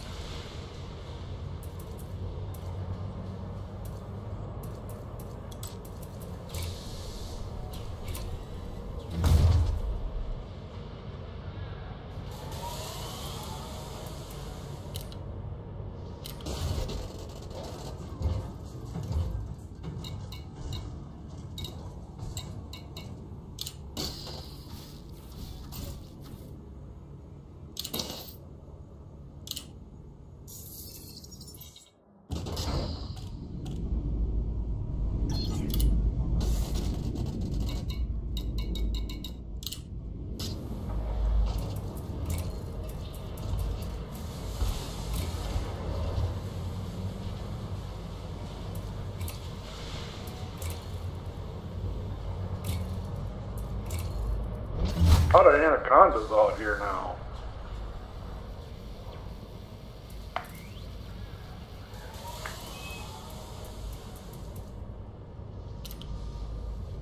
Filthy Whore Imperial Cutter. What a name.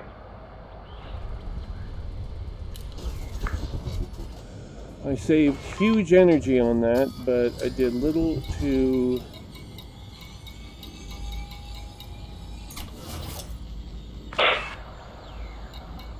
What the fuck?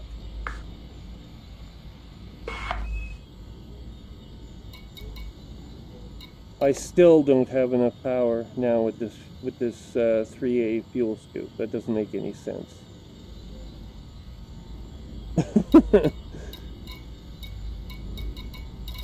Big weapons. No, but you don't understand. I swapped out. Hang on. I swapped out a system that should, by all rights, have less energy requirement. I put in a fuel scoop, and somehow I'm using more energy with the fuel scoop than I was with the other component. The fuel scoops take up power. Boy, do they ever. Yeah, they take up a lot of power.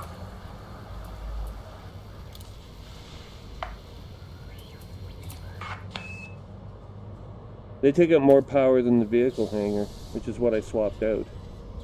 The vehicle hangers don't take a lot of power, they're just heavy. This doesn't make any sense. No, wrong. Whoa. Damn it. No, you're wrong. 4G vehicle, planetary vehicle hangar, 1.2 megawatts. Replaced with a fuel scoop, 3A, 0.48 megawatts. So you're mistaken. Okay. So how did I lose energy on that deal? Explain that to me. I do not know. That just doesn't make any goddamn sense at all.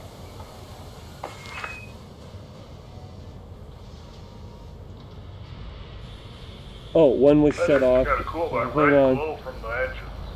No, one was shut off, the other was turned on. That's what happened. Hang on. Back. Got an Imperial Cutter trying to sneak in the door in front of me.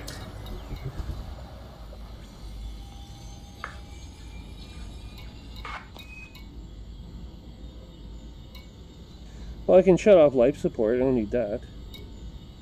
Well, technically, no, as long as it doesn't take any more than 7 minutes to get from one station to the next. Ooh, the cargo hatch. The 1H cargo hatch takes 2% power. But if I want to contain... No, that's not it. I need 30... Yes, that's the one I want. 36, right there. I have an FSD interdictor on board. I can actually bring ships out of... I can interdict ships at will.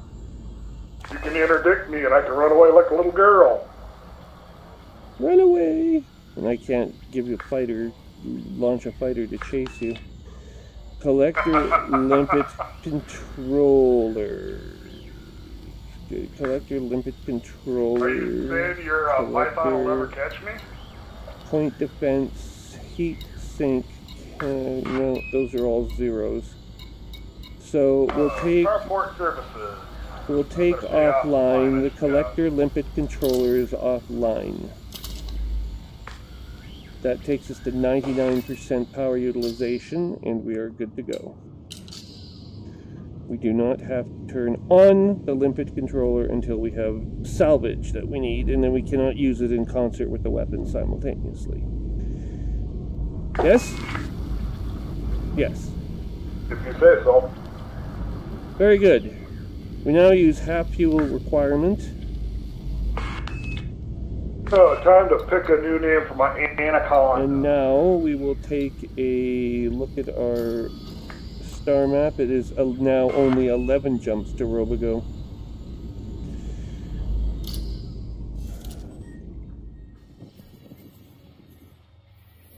And we can jump halfway there without refueling. There is a possibility. You know what? I could rip out that interdictor and put in a fuel tank. And then I'd make it all the way there.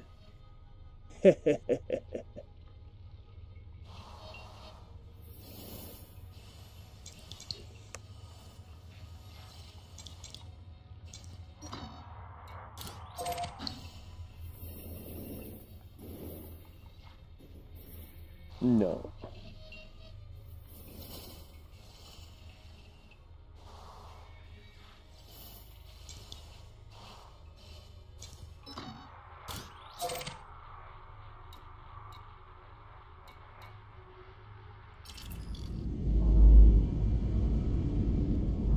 Okay, I'm going AFK for a second to change laundry up.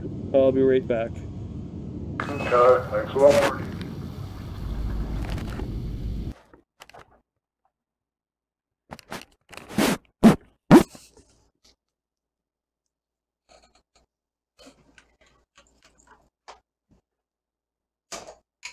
You stupid fuck!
Hello. Hello. Hang on a damn minute. This goddamn cat goes into the bathroom and ruins everything.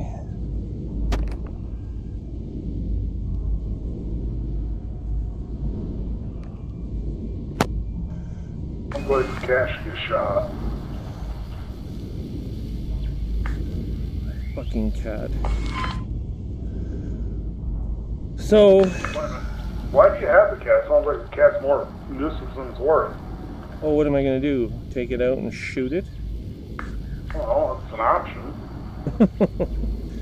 Actually, there was just a big round of shootings in Toronto. So now gun control lobbyists in Canada have come. I mean, guns are pretty much totally very tightly controlled in Canada. Like, to own one, you need all kinds of licenses and clearances. And there hasn't been a gun in Canada that has been legally purchased, which has been involved in a crime, in untold years. Like, it's been quite a while, even in the city of Toronto, which is a city of 5 million people. So the gun control lobbyists are having trouble coming up with ideas for, like, how much more control you can add, because it's just that tough. If the legally purchased guns aren't to blame, then it's gun imports from the United States which are, and there are lots and lots and lots of those. It would help us a great deal. Blame the Americans and their gun laws, so it makes it harder for us legally law-abiding citizens that own guns. I don't think you would actually have. I don't think you would have any problems. It would be people in the urban centers that would have. I mean, there hasn't been. I mean, South Dakota is not a problem state for this, right? So if you look at New York or California or some of the other states, I mean, the importation, the usage of guns and violence. I mean, a city like Denver is about as big as Toronto. I think it's 3.5 to 4 million people. And there's quite a few people there, and that's where Columbine is. That's where, you know, there's quite a bit of violence there. There's violence in Detroit and in Minneapolis and the Midwest, and then outside of those centers, you've got violence in places in some of the bigger centers like you know, Florida and New York and California. And the rest of the U.S., I mean, legally purchased, getting a system in place to purchase guns lawfully should not be outside the abilities of the American government and its people to support. It just shouldn't be. The problem you're going to find as far as legally purchasing firearms is there's so many firearms in this country that there's no real way to enforce the laws that are on the books about private party to private party sales. Oh, really? So if I go sell a gun to my neighbor or vice versa, they really can't track that, and they can't do. It's voluntary at that point in time. If you're buying stuff from a business place, they run your name and your shit through the FBI and all those agencies. They run your name. But there should be a there should be a relatively limited number of person-to-person sales, shouldn't there? That's how most firearms are sold in this country. Or person-to-person private sale. Yeah, a lot of them are, and it's all voluntary. You know, it just seems like at some point you have. The general mentality is the government does not need to know if and what firearms I own, so therefore people choose not to go through the legal channels to private party sales. I'm pretty familiar with the arguments of the gun lobby in the United States, but I mean, it boils down to this, and it boils down to it in Canada. I mean, some of this is cultural, I grant you that, but it boils down to a very simple question. Do you A, believe that further gun controls will save lives, and if you do, No, is it will worth not. is it worth it? But are you saying that just because you don't believe it, or because you don't want, or you don't want to be troubled, or you don't want to be bothered with having to register your weapons? Why should I have to register my weapons if I'm law-abiding? At that point in time, all of a sudden, the government knows what I have. It's really, Right. really But who none of their cares? damn business. But who cares? If it actually did contribute to a safer America, who would really care? Well, If the gun- you realize part of the reasoning for Americans having firearms and weapons Yep. is in case the government decides to try and... Believe me, if the government decides to try and do anything, you aren't going to stop them, and neither is anyone No. else. I'm not saying I'm gonna. No. I've told you before, I have no firearms. Yeah, I know. But the American, I do agree with, the American having people, the right to bear, but the right to own them. yeah, it just doesn't make any sense. Because that argument for me doesn't make any sense, because if the American government was really gonna become anti-people, there's very little at this point in history that the people are going to be able to do about it, other than form a guerrilla resistance, and at which point guns will be made available. I mean, in Canada, if we decided that we didn't like our government to the point of a revolution, the gun laws are going to be the last thing that stops people from taking up arms. Well, here's the thing. If the government knows what you have for weapons, there's no point in really having them to discourage government from doing some kind of hostile coup of the country or some shit. I don't think it does discourage the government at all. I mean, it's the theory. Personally, I don't think it fucking matters. No. If the government decided to completely ban firearms altogether tomorrow and come to my house knocking on my door demanding I hand them all my firearms, I'd say, fuck you. It's like, you go right ahead and search my home, you won't find any firearms. Have at it, have fun. Yeah. In the meantime, clean up when you're done. Yeah. Now, I know quite a few people are going to have the attitude that, well, I'll hand over my firearms one bullet at a time. Yeah. And some of these idiots probably would try to get into a shootout with the government. Yeah. I'd tell them, have fun searching. Yeah. If you find any fucking spare change, let me know. No, like, go buy an ice cream cone. this isn't personal. It's not about you individually. It is about society as a whole. But I don't know. It just doesn't seem like there's. It doesn't. You realize It seems like it's mostly country. it's mostly cultural. It's not really. And as we know in Canada from our dealings with Quebec separatism and how that's gone, it tends to be more of emotional than a rational argument. And there are valid reasons for that. And you can say, you know what, it's part of our history. It's part of our identity as Americans, and that's perfectly valid. Look at it this way too, though. It's right in our Constitution that we have the right to bear firearms. Precisely. That's exactly the point I'm making. You take that away, that's one of the main rights. Yeah. It's not a privilege, it's a right given to, the Founding Fathers claimed it to be a right, not a privilege. But they were writing at a different time for different reasons. I mean, in theory, it doesn't matter. the American people could decide also collectively. Could. I'm not saying they will, but they could. No, it never will.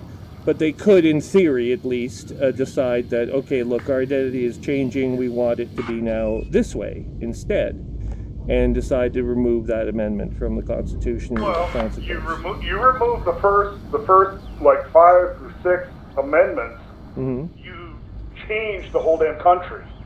Maybe. It's no longer the United States of America. It is now some other country. Well, a country is a country. First of all, fundamentally, is the people who live in it. It's not entirely about the history or entirely about the people. So it's a marriage of both. It's the state of mind of the people, the common background amongst the people. But the people who are alive today, not in 1776, right? They're our ancestors. Yes, they are.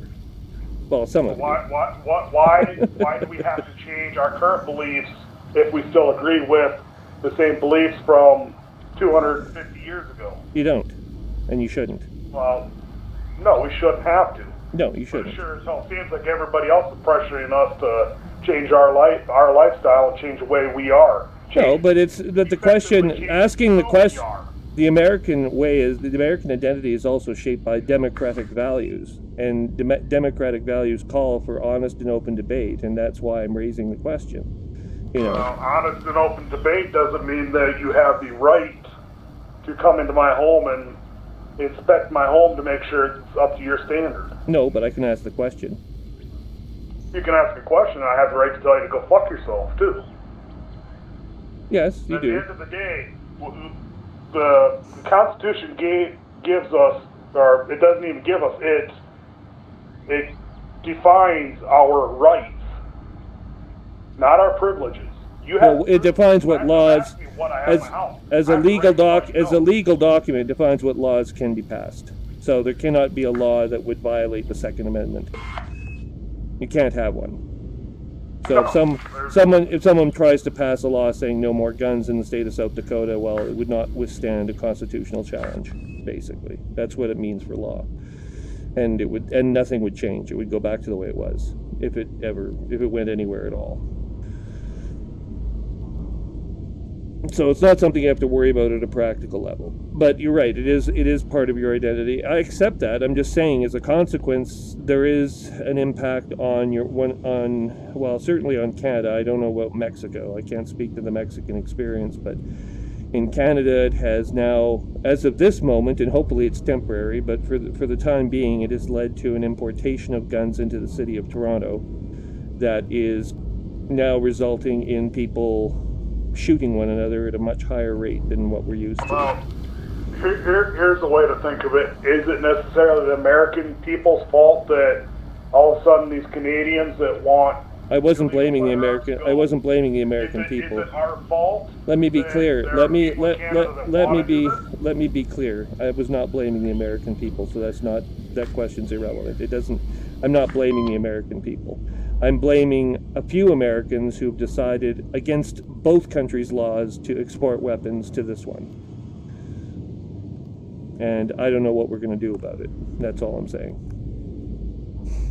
And I know that they're American guns because where else are they coming from? They're not coming from Europe. They're not coming from Mars. They're illegal weapons that are not manufactured in Canada. There's only one logical answer to that question. They have to be coming from the United States. I'm sorry, but there's no other way to look at it. And no rational person would. But I don't blame the American people for it, no.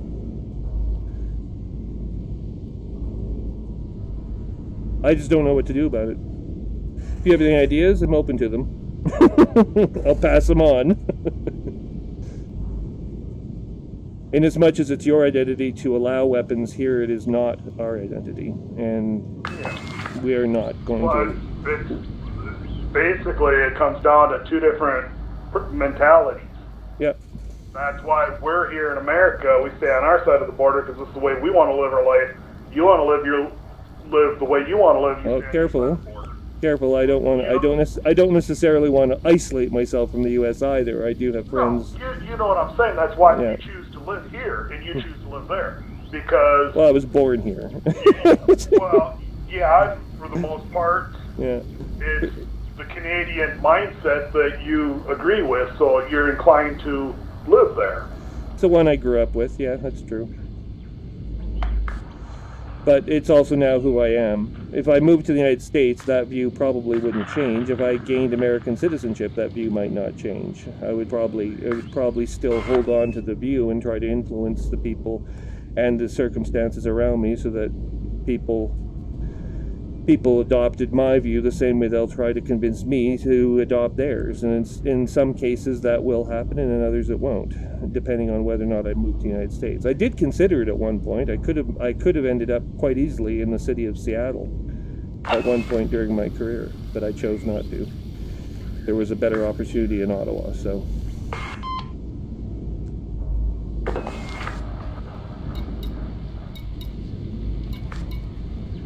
I just wish I knew what we were going to do about it, because I don't like seeing dead people on the streets of Toronto. Well, if they are just a bunch of competing outlaws shooting each other, let them shoot each other, in my opinion. Society's better off without them. I'd rather they couldn't shoot each other in the first place. Outlaws shooting innocent people, that's a different story. Yeah, in the most recent case, it was a 29-year-old nurse and a 8-year-old girl. So it has raised emotions. Our prime minister was at the site of the shooting today, this afternoon, drawing attention to it. So it's like the president would visit, Columbine or something. Here's another thought for you. These guns are already illegally purchased and acquired, being shipped across international borders illegally. Correct. If you crack down on weapons possession and sales more than they already are, say if the United States were to completely ban and make and illegalize the possession and ownership of firearms, you'd never get rid of the problem 100%. You're still No. going to have the criminals running around doing whatever the hell they want. That's right, you will. So penalizing and taking away the rights of the law-abiding citizens doesn't do any good. It might actually be more problematic because now the people that are responsible for firearms lost their firearms, so now any fucking burglar could break in their house. Well, I hate to raise this. Yeah, I hate to raise this point, but that's not been the Canadian experience. Again, it could be for cultural reasons, but the Canadian experience is different. We do not have. You know perfectly well that we don't have the shooting rates that you do in the States. Well, you don't have the population either. We've got 10 times more people, so we're going to... So what? So even per capita, it doesn't work out. It's still substantially less likely you'll be shot in Canada. Per capita, per person. As a function of population. It's still much, much lower here than it is there. So why would that be? It's not just about human nature. There's something else going on. It's more complex than just saying, there wouldn't be any good done if we reduced the number of weapons. Of course, there would be some good because people, especially in gangs and in criminal influence, also includes people who are mentally, who suffer from mental illness, and they are more emotionally reactionary in many cases. And if you give them a weapon, they're more likely to use it. And there are no mentally unstable people in Canada. As I said, per capita, it's probably identical. But for some reason in Canada, per capita, we have fewer shootings. You also have far fewer firearms and far fewer criminals. I mean... But you just said it, far fewer firearms. If that's true, then you're admitting... You have If that's true, then you've just made my point for me. You're admitting that fewer guns means fewer people dead at the end. You have fewer criminals wanting to use those guns as well. Oh no, our crime rates are comparable to the United States. In Winnipeg, especially in the city I'm from, they're probably at par, pretty close to. I mean, in property crimes, they're probably very close to where they are in a place like Minneapolis. I mean, Winnipeg's not that much different, don't forget, than some of the American cities that are within 16 to 20 hours drive of it, which includes Minneapolis, only 8 hours drive away. It's a Midwestern city in virtually every respect. Is it the same? No. It's culturally different, of course, but is the culture really at work here, or is it something else? I don't have the answer. I don't know. I'm just saying it's worth thinking about. And if you really think that we've got a lesser problem with shootings here for some reason, maybe it's worth giving greater controls a try in the United States just to see what happens. If it doesn't, you're gonna find an awful lot of resistance, and you still got to come. But then nothing changes. Then nothing changes, and everyone accepts the private sales are still voluntary. So therefore, How do you enforce something when you don't know what's happening until after the fact? Well, how do you think we control private sales here? They're outlawed completely. You can't sell a gun between two people in Canada. Not without telling the government about it. If you're caught doing it, the weapon is tainted, it becomes illegal, and at that point it becomes an unlawful firearm.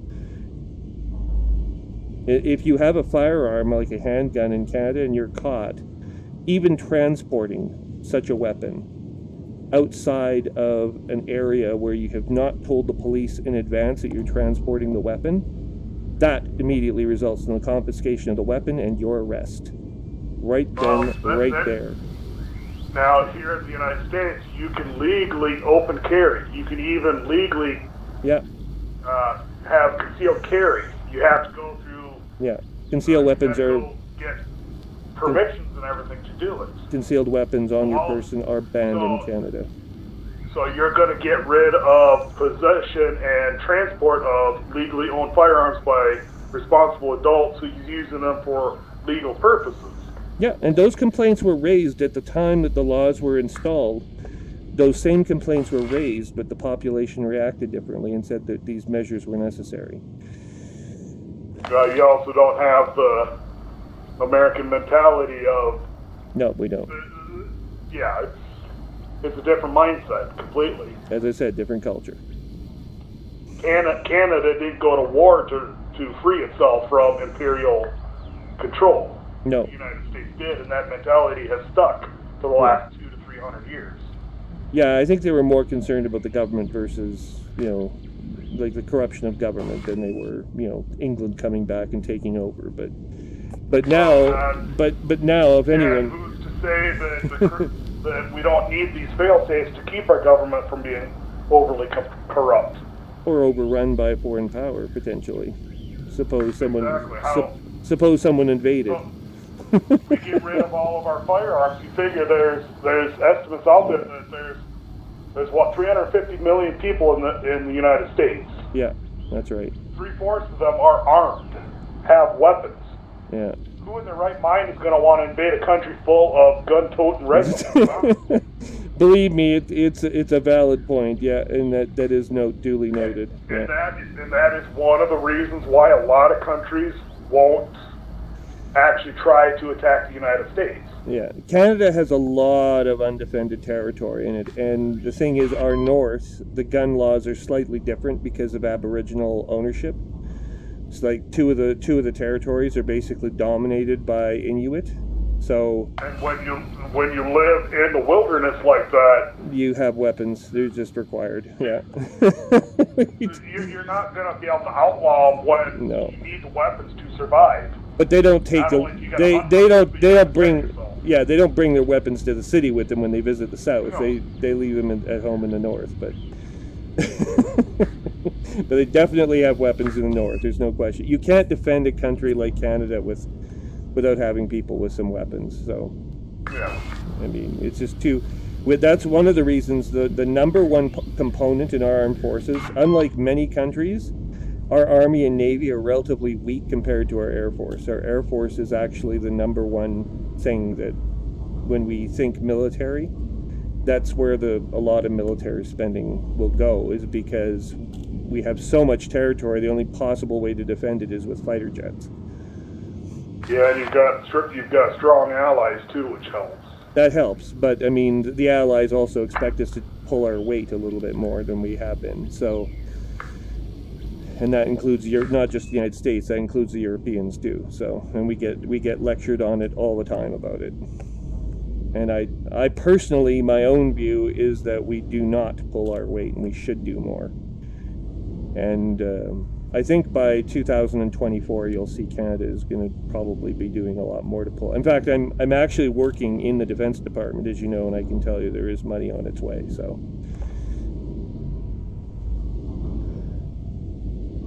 There is money. A lot of the other countries in the world need to start stepping up and start taking on a more active role too, because the United States is getting to the point it's tapped out. Well, there's that. The United States, not necessarily financially, but mentally, a lot of the United States, the citizens are at the point we don't fucking care anymore. No, in the United States, traditionally, you talk about the United States identity. Traditionally, the United States has. You have to be careful, though. You can't become so America first that you become isolationist. Of course, everyone puts their own every nation is selfish to some degree, and they put their own interests ahead of, well, everyone else basically. But that's also the point in this country. We need to start worrying about it. Maybe. Everything here rather than abroad. Just remember, we got enough problems here we need to take care of. You do have problems, but you're also the resident empire that's holding back the fray, and it's as much in your interest to do that as it is in everyone else's. We are right, though. You're right. In our interest to let these other countries squabble because they're preoccupied with each other. Yeah, but you can't let the world go to hell in a handbasket. Sooner or later, anyway, there will be some effort made to establish a world order that is representative somehow of either population or nation count or both, or nation influence or both. That could lead to a kind of world government. That would be the hope. And that everyone would contribute. But I mean, again, it's going to be the same problem. Everyone's going to have to, be squabbling amongst themselves about how much country A contributes versus country B to that kind of institution. Right now, we have NATO. We have organizations like NATO, which the United States is a member of, and has been relied on really since the Second World War to keep the Red Menace at bay. Those days are over. That's not the United States' role anymore. Doesn't have to do that. It ended up. The United States is the first one expected to send military personnel and hardware to any little squabble elsewhere in the world, which is getting kind of annoying. But it has the most technologically advanced military, and right now technology is basically what dictates the end of the how the battle's going to go. We're obligated to be the big brother and be the police force.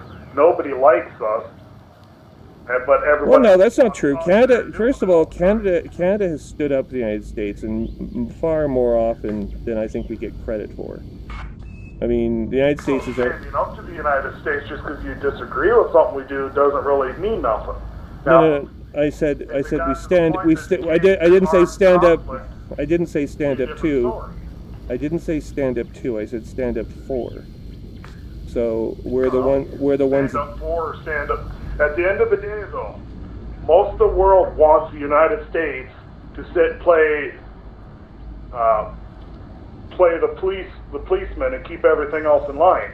But then you got a bunch of countries that want us to actively be the police. But then at the same time, they don't want us interfering in their shit. It's like, make up your mind. Well, careful. The media, don't forget, also reports bad news, not good. So you're hearing a lot of the complaints, but you're not necessarily hearing. You're not going to see CNN lead with tonight's story about how wonderful Canada thinks of its friend, the United States. That's just not. No. It's just not newsworthy, and it's not something that's realistic. And it gets to the point that maybe what the United States should start doing is, with the countries that are friendly with us, our allies, yes, people that we're on a friendly basis with, stand by their side, but don't get into the squabbles with the people that don't want us there. Fine, like a lot of the Middle East, they don't want us there. Well, Saudi Arabia does. We can just step aside and watch them. Saudi Arabia, Iraq, Kuwait, those are to name three. Israel, those are all allies of the United States. Egypt even is an ally of the United States. These are all countries friendly to American interests, and they all support the United States. And there's how many countries in that area that don't want us around? And well, you can't count Syria because Syria doesn't have a government. I mean, Assad's a monster anyway, and everyone knows he is. So no one gives a shit what Assad thinks. But Jordan is friendly to the United States largely. I wouldn't say it's always that way, but it is generally. Who else? Then you have all the Stans, the former Soviet bloc. And a lot of them aren't. They tolerate the United States. They're not necessarily. Yeah, they're not shoulder to shoulder with you all the time. No, they're opportunistic. Iran is definitely not a big fan of the United States, but then again, Iran desires better relations with the United States, Trump notwithstanding. So, and has for a long time. even though it's religious leaders, you know, poison the. But the people of Iran themselves, I don't think necessarily take what the theocracy says at face value anymore.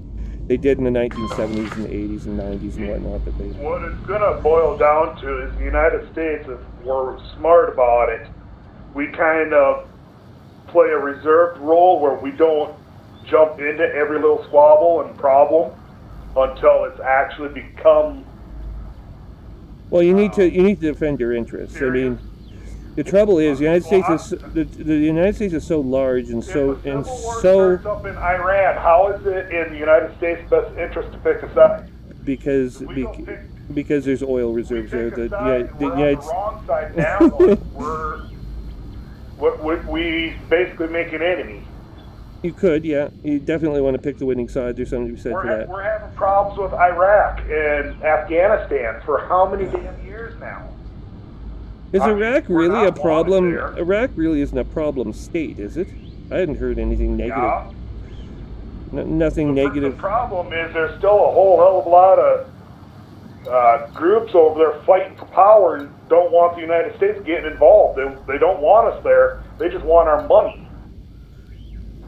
They want to Yeah, rebuild them and then go away. yeah. But I don't think that was the really reaction. because we rebuild them, they just keep being Yeah. a problem. That wasn't the reaction of Kuwait, though, was it?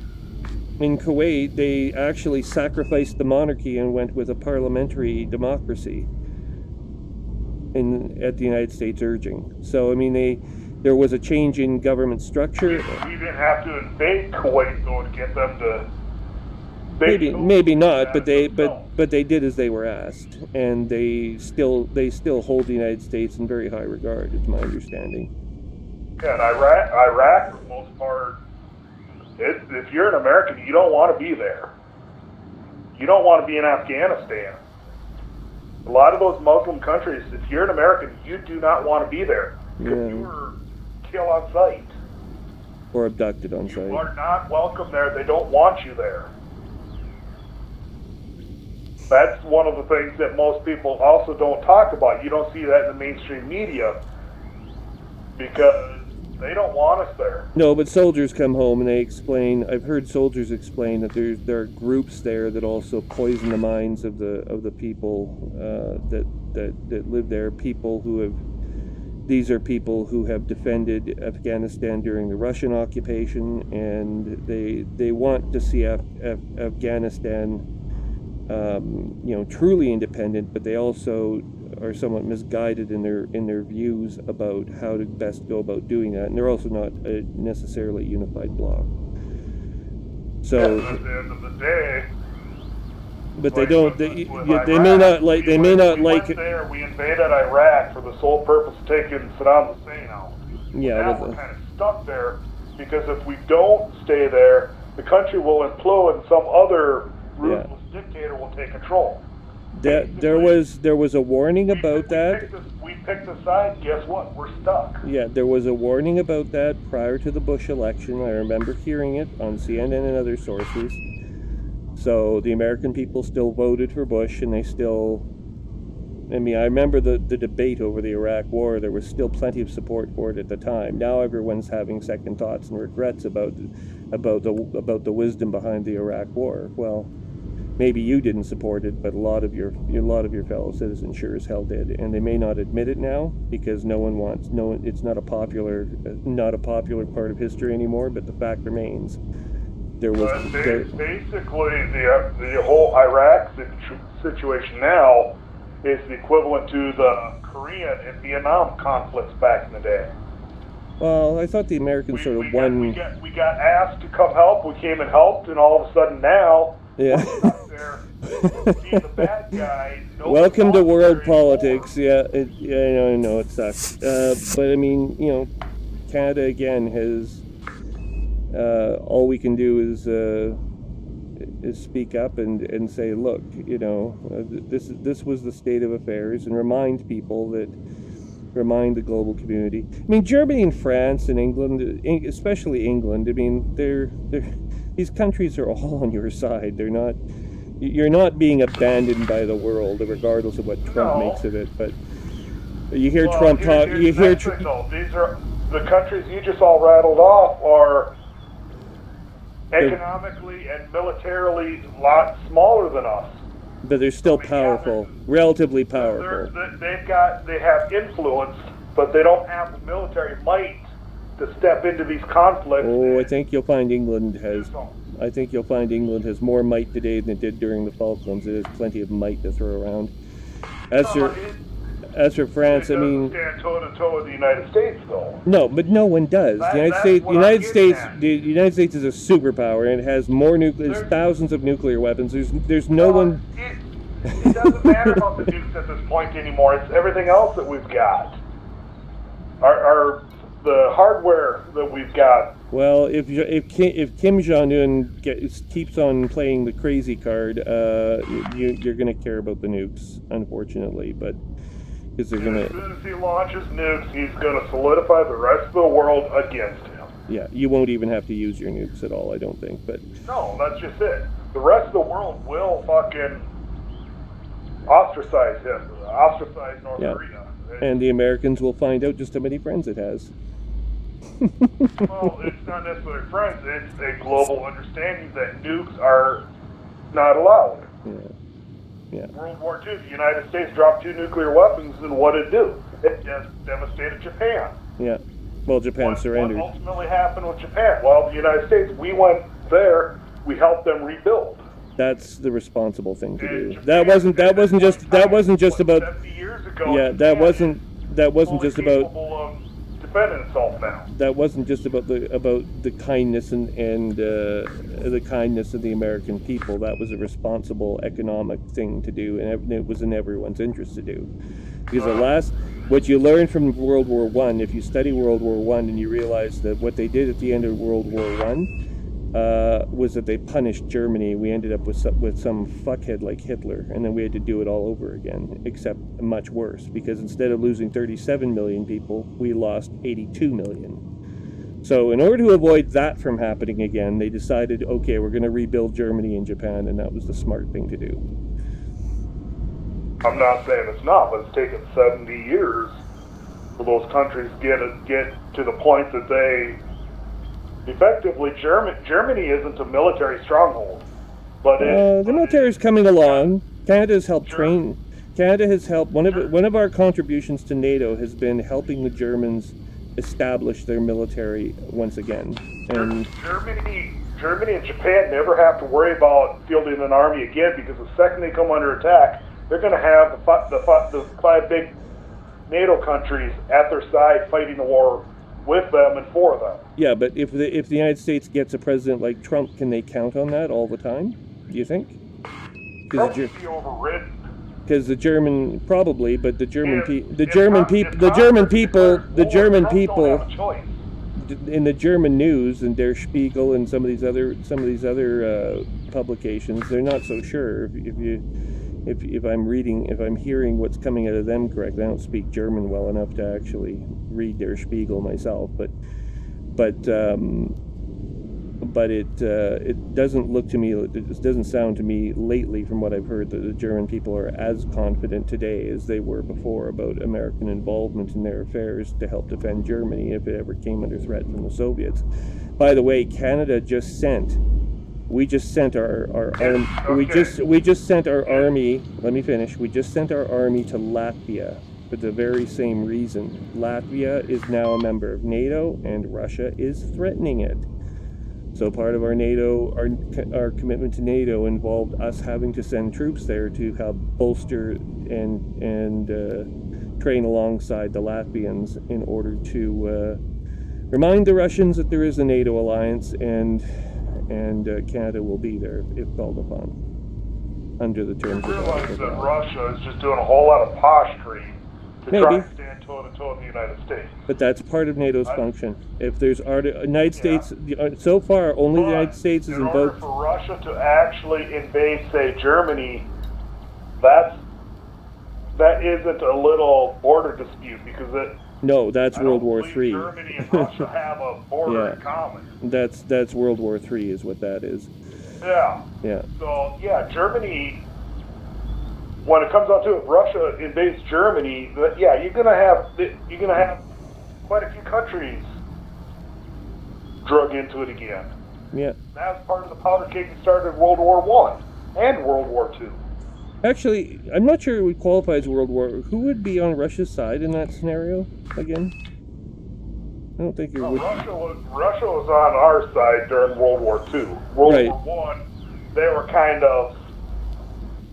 Well, they were busy having their revolution. They had their own little civil war going on. That's right. So, in World War... But if Russia were to invade Eastern Europe, like tomorrow, who would be on their side? It used to be that Poland, East Germany, you know, Romania, and some of these other countries would all fight on the, you know, alongside one another in the Warsaw Pact. Well, the Warsaw Pact is now gone. Effectively attacking those countries, they wouldn't be their allies anymore. That's right. You couldn't count on Romania siding with the Russians. So, apart from Serbia, maybe and a few of the Slavic states, I don't see there being a lot. Or Serbia and a few of the other Slavic states. You might get a couple of Asian countries, maybe China, but that'd be doubtful. No, it's very doubtful. China has got too much of a vested interest in the economics of the United States. So, if anything, I think China would side with the U.S. But that's just it. Russia doesn't have the ally base to stand up to half the world. No, he is posturing. And the one thing that most any country will bow down to is when you get a good portion of the countries decide to put financial restrictions, economic restrictions on any one country in general. That hurts them significantly. So some country decides they want to start getting a little too aggressive. You start putting economic restrictions on them, and it kind of forces them to behave. That's been the biggest weapon that NATO and all them have had the last 50 years.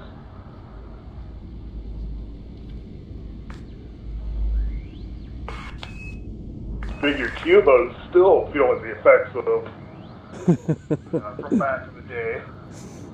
Yeah. North Korea is obviously feeling the effects. We might have lightened up on them a bit, but they're still. I think the trend with Cuba is that there's still going to be a normalization of relations between the U.S. and Cuba, though, unlike North Korea. I know that there's a lot of opposition. I know there's a lot of opposition there, but. Immigrate to the United States every year. The United States basically says once they step foot on American soil, they've got they're basically welcome once they step foot on American soil. Considered refugees or given amnesty or whatever. Yeah.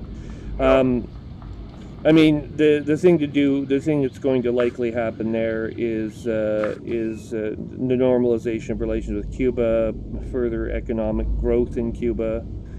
At some point, democracy might even form.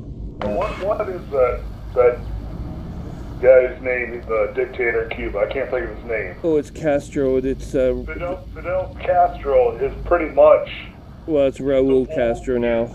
From what I was reading, Fidel is old. He's dead. Basically. He's dead. Is he dead now? He's dead. Well, his brother Raul is in charge. Once the Castros are gone, it's going to be a big change. Well, yeah, one of two things will happen. Either there'll be a scramble for power, or there will be a change, of some sort. It'll likely shift to some sort of Republican government, by the looks of things. Something's going to happen, one way or the other. Yeah. The reason that Castros have so much support is because the people see them as having done great things for, Cuban independence originally, and then Cuban, just making Cuba a factor despite what they saw as being American interests trying to intervene in Cuba at a key point in its history. So, who knows? But I don't think... At this point, in all honesty, Cuba is kind of like, the United States doesn't really worry about Cuba too much because Cuba's going to decide to do whatever it wants to do. But I mean, there was a period of time where the United States did intervene heavily in Latin America, trying to, you know, to overturn the Sandinistas in Nicaragua, and you know, a lot of that came down to economics. We were trying to make money. Yeah, and so the CIA would be charged to make wallets where it don't belong. The CIA would get involved, you know, and they'd fix elections and make people disappear and all kinds of terrible things. So, anyway. Supposedly Russia's doing that kind of shit now, so what's the difference? I think that's Putin's question, isn't it? What's the difference? How about we just stop doing terrible things in countries that aren't ours and let history unfold on its own? Cuba, really, in the big picture, isn't... I mean, it's important to Cubans, but it's not that important to everyone else. Except to Canadians who want to vacation there every winter. And that's been going on for a hell of a long time. Much to the annoyance of some American senators. Who didn't like it very much. Americans can still go to Cuba, you just gotta jump, you just gotta... Yeah, you need a connecting flight. Go through 3 other countries to get there. Yeah, you have to bypass. Yeah, you can get to Cuba, but it's not very convenient, and it does impact the tourist trade enough to make it almost impractical. So I guess what you would do is you would go either the fastest way to get to Cuba if you're an American is to travel to Toronto, buy a ticket at Pearson, and then fly direct to Havana. That's your fastest route. The other way you can probably go through Mexico and get there. I don't think you have to do it 3 times. You just have to do it twice. You've got to fly north or south, and then you can go to Cuba after that. But I know that there are airlines in Pearson that go to Pearson in Toronto, and they will fly you to Cuba. So if you ever get the urge, I won't. Bring the family to Cuba. That's the last place I plan to go. Well, they're not going to hold you there like they would have in the bad old days. Now they want your money, and they think as soon as the Democrats get elected again, they'll just rescind everything Trump did with respect to canceling the Obama measures to end the embargo with Cuba, which is probably accurate. I know Trump's only got, what, 2 more years before he's up for re-election. We'll see if he can actually get voted back in. You know, I've given up trying to predict American elections. I really have. Because every time I think, you know, as Mike Moore said, you know, why is it every time that, you know, we want the American people vote in favor of a Democrat for the White House, it ends up being a Republican that seems to take it, unless there's an overwhelming Democratic sort of vote. It's always gone from one party to the next. It always alternates. And the question is, will we get a Democrat in there in his next election, or is he going to serve out 8 years? Then we get a... God help us. I honestly think we're all in deep shit if he gets 8 years. I really do. I fear for the Americans. I fear for Canadians. The next president will just undo everything that Trump did. I know, but it's getting to that 8th year to watch Trump leave finally. I mean, can you imagine the celebrations there? I myself will party like it's 1999 when Trump leaves. I don't care if it's in 2020 or 2024. But I swear to God that these years have been... I actually find myself, and I don't do this with American politicians, you understand. As interested as I am in politics, I do not do this with the United States. But I have actually had moments of, like, anxiety, of acute anxiety over that man that I cannot explain. It's a psychological, like, phenomenon with me. There is something very wrong with him being president. I'm telling you, no good will come of it. It's just bad, bad, bad, bad, bad. And must stop. He has got to stop being president. I don't know what to do about it. I don't really want to kill him. I don't think I can kill him. I don't want to anyway. I don't kill people. But his policies will be overturned and reversed. I hope so. How do you feel about Biden? How do you feel about Biden in 2020? It doesn't really matter. He's vice president. He didn't really have much influence. No, but he's thinking about a run at the White House. Let him. We'll see what he says, I guess. Oh, just like Obama, he did a lot of campaigning for his health care plan and everything else. Yeah. Trump and the Republicans have kind of rearranged some of that, but for the most part, Obamacare is still here. They Really? haven't Okay. destroyed it. That's what they promised to do originally. Well, we're still required to have health insurance. Yeah, I know. That's at least there's that, but I don't know. I think it could still be improved, and Obama said it could be even after it was passed. But well, I think Obama's claim to fame is going to be the fact that he got the healthcare system kind of jump-started. yeah, I mean, he was very much 30 years in order for it to get straightened out so it works, but yeah, he was probably taking he seemed to be taking the attitude of baby steps, you know, like we'll move a little closer to socialized medicine, and then a little closer, you know, someone else will take up the torch and move a little closer. Because most countries in the world have some form of, you know, public health care, at least.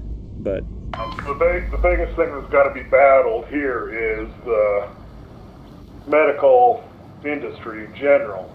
It's all privatized, and they're making you just can't rip all that control out of their hands and put it into no. Basically a socialist program type thing. Well, it's social medicine, of course it's socialist, but there's now. Well, you know what I was trying to say. I mean, you're going from one system to the other. Yeah. And I don't think the government is necessarily going to control the medical field, but they're going to set rigid guidelines. So I don't know. By the time I'm old enough to retire, that might actually be worth a damn. Well, you know what? Doctors in Canada don't make as much as they do in the States, but they do okay. They're not starving. I know of two doctors around here who, at the end of the day, they're not driving much nicer vehicles than me. Their kids go to school with my kids, so I mean, it's kind of. Yeah, well.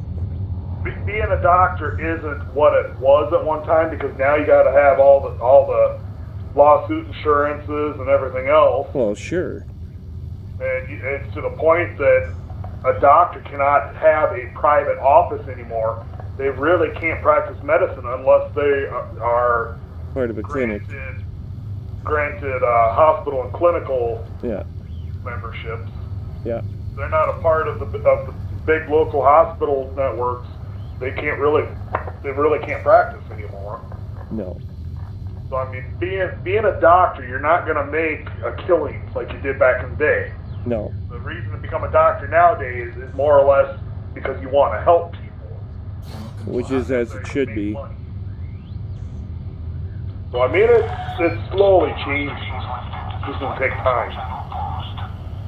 Well, I certainly hope so. Like I said, people like Trump I worry about all the time. Maybe my disdain for the Republicans is not well founded, but I never have been the biggest fan of right-wing politics. I see it as being overly selfish, very flawed in terms of rationale too often.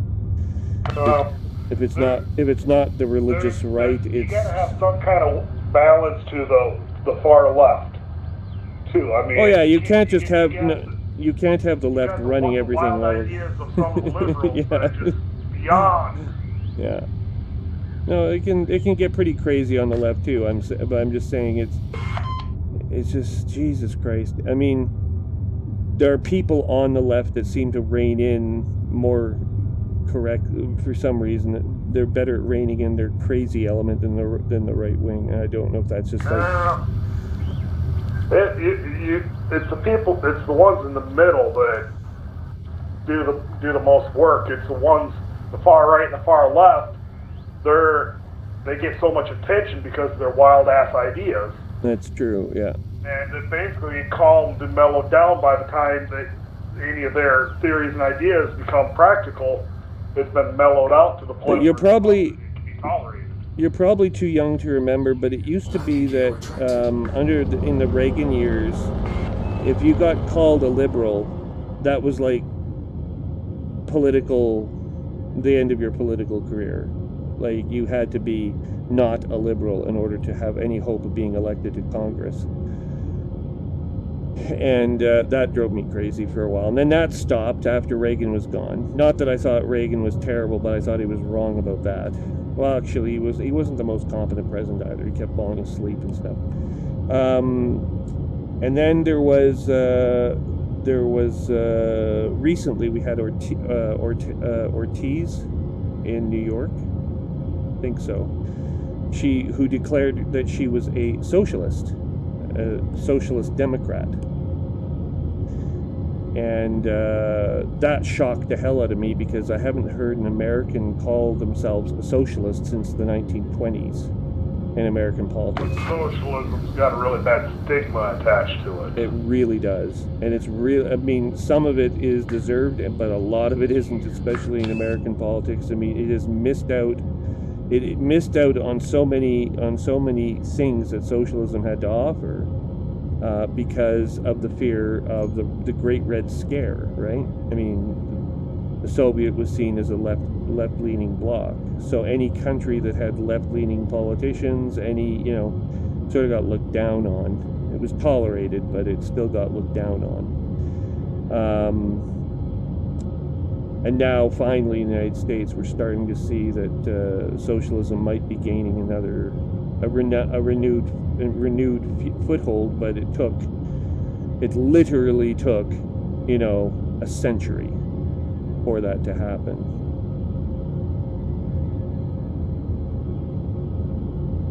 And it's an interesting story, but I think it had a lot to do with the Soviets and the seeing the Soviets as the adversary. I think, keep in mind too, the Soviets never really were socialist. They weren't even really communist. They called themselves communists, and they did have a communist system, but it wasn't really necessarily the most communist government you could have either. Most of the time, it was just plain dictatorship.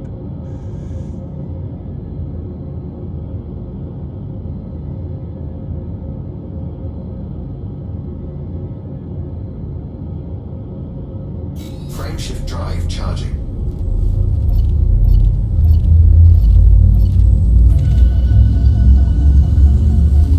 My impression, I could be wrong about this, but I think that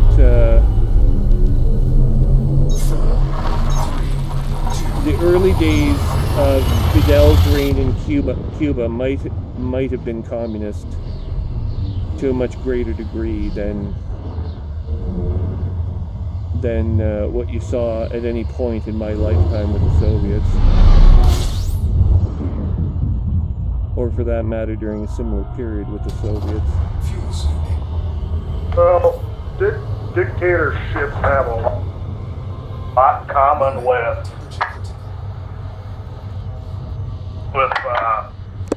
basically king and queen or the monarchy.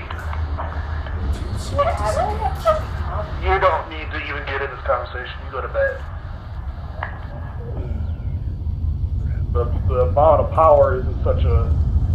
There is, but it seems if you get a leader who can wield that power responsibly, it isn't very democratic, and it's kind of alien really to the views and attitudes of a nation like the United States or Canada for that matter. But I've also seen it work, and it's kind of like my grandfather used to say, the best form of government you could ever hope to have would be a benevolent dictatorship, which is kind of like the model that you have in the world's great religions, Islam, Christianity, and Judaism.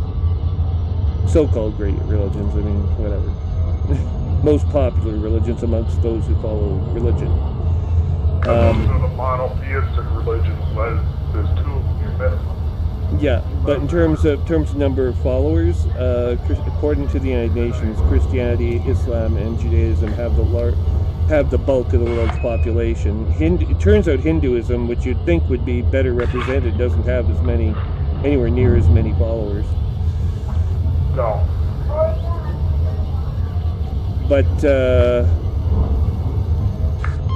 that's the model that the monotheist religions follow. Is basically God is at the head with he's a dictator, but he's benevolent, right? So everything's fine. Everything he says is correct, and he only wants good things for you. As long as that's your model, and as long as you can have a person, a normal human being, fill that type of role, things probably would work out just fine. You don't necessarily... Okay, so I got a debris field showing up on my navigation list. Anomalous signal detected. Where? Checkpoint. Where? A Freedom class survey vessel, an unregistered comms beacon. I'm in the Takura system. And there's an anomalous reading? Anomalous signal detected. Oh, you want to look at that, because they added scientific anomalies were added to the game last update. I was told. You might get some money out of that. On the other hand, it might eat your ship whole and kill you. I have no idea. I'm going 260 light seconds away. Well, go have. If you're feeling brave, go have a look at it. Well, it's got the same icon as the scannable beacon tourist trap now, so that could be exclamation.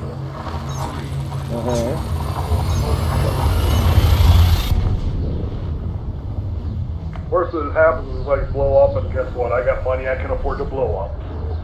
Well, there's also that.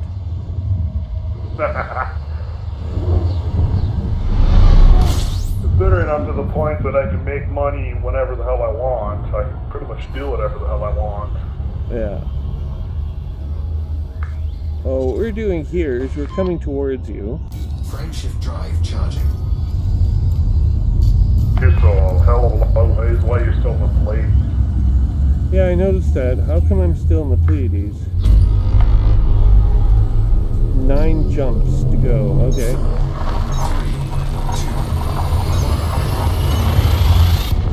I guess I was at 11 to start with, because I've only jumped twice, so...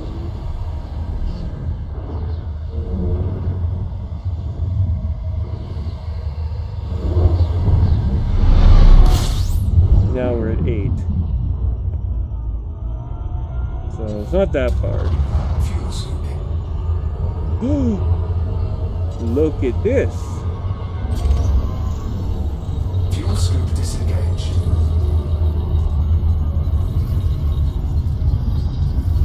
Oh shit, it's on the surface of a planet. See? I'm coming straight to you right now. I want to know what this anomaly is. I'm very curious about this stuff. No, it's actually in orbit of the planet. It's in orbit? Yeah. Okay. Sidewinder. 1 second. We'll just come over there. And then we'll do this instead. What are you looking at? Oh, I'm getting scanned now. Coming to Mel 22. Frameshift drive charging. Galaxy map. Show me your location. Where are you? Where the hell are you? Basically, it's a bunch of fucking pirates. That's it? Ready to engage. Yeah, from what I'm seeing, yes. No. I'm getting all kinds of scans and basically wanting to know what I've got on me. Let's see. I thought you were I'm gonna cut you, that's a promise. You've got approximately 15 seconds before we start shooting. Use them wisely. I thought you were the tequila system. Akira or Takurua or something, I don't know how to pronounce it. Okay, one moment here. For some reason this thing is not giving me my target. Okay, go back to exit. I would like you to do this.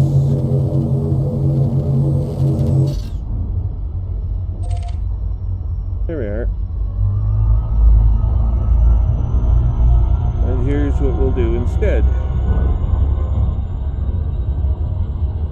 Frameshift drive charging.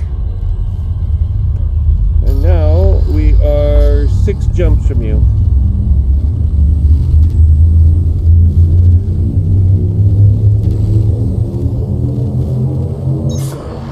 Three, two, one.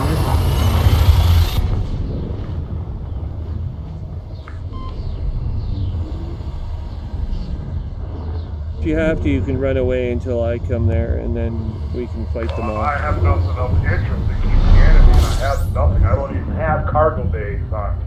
Well, I have cargo bays, but I don't have anything of interest either. Fuel sweeping. Oh yeah, fucking scanners on me. God Fuel damn sweep it. disengaged. Frameshift drive charging. Got a data link scanner. Let's see if that does anything. Nope. Okay, here we go. That system shows as having Mike a... and I were talking the other day. They've added basically pipe. You can jump into instances where there's a handful of pirates. Basically, they lure you in, and I think that's what this is. Mike and I were talking about going looking for one. I think I actually found one. There's that. There is no contact in range now. Okay.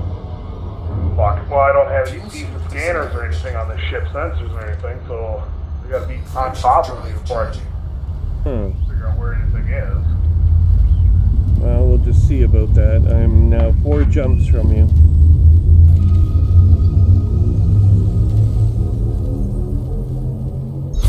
So, debris field 25.7 million meters away.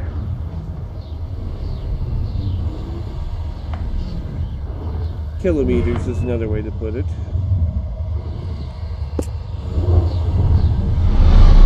4 million meters.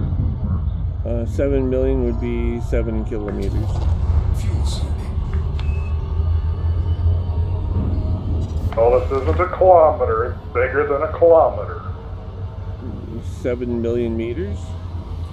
Sorry, it'd be 7,000 kilometers. Beg your pardon. Fuel That would sweep be better. Let's see. Jump. Frameshift drive charging.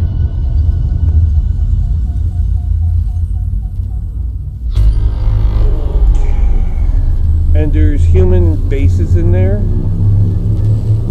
Oh yeah, there's a few bases in the area. 3, 2,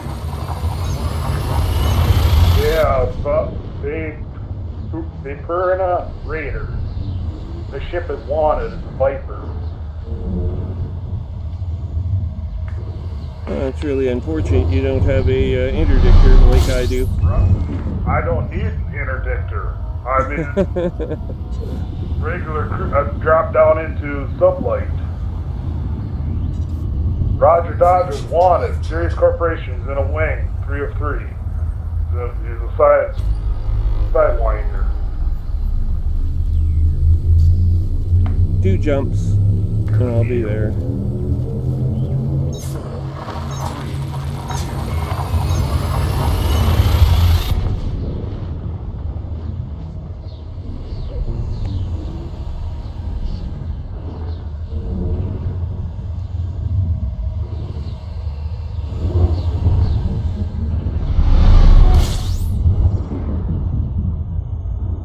Basically, if I had one of my other ships, I could actually probably play it and kill these dickweeds.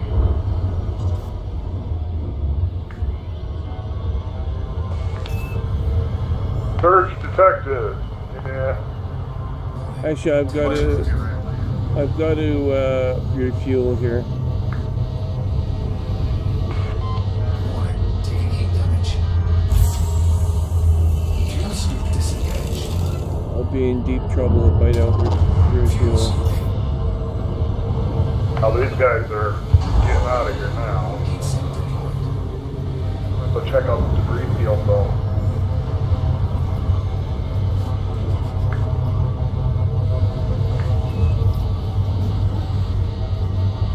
Warning, taking heat damage. so I might know where to go to do some pirate hunting. Well, I'll be there in like 20 seconds or so. All you gotta do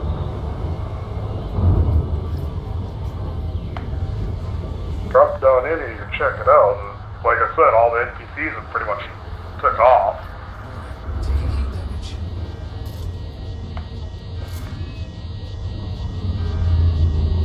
Fuel sweep disengaged.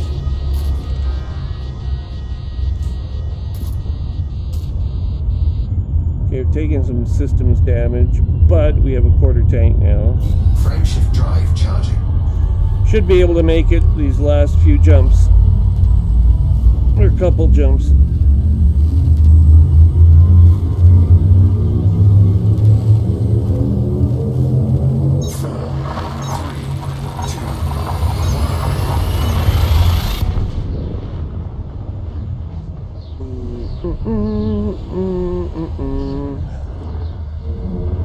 Hurry the hell up, you stupid little shit.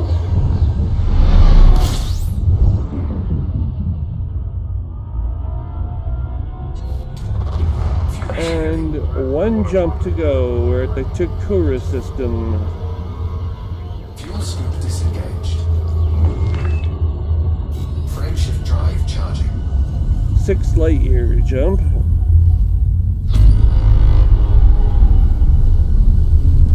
Two objects in the system right before it.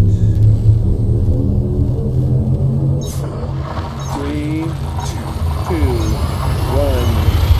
1, jump. Final jump complete. Arriving in your system.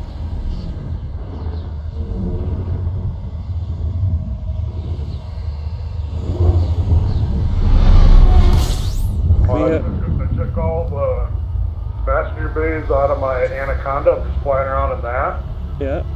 And I've got 66 light year jump capacity right now. Ooh. So you took what out? All your cargo bays?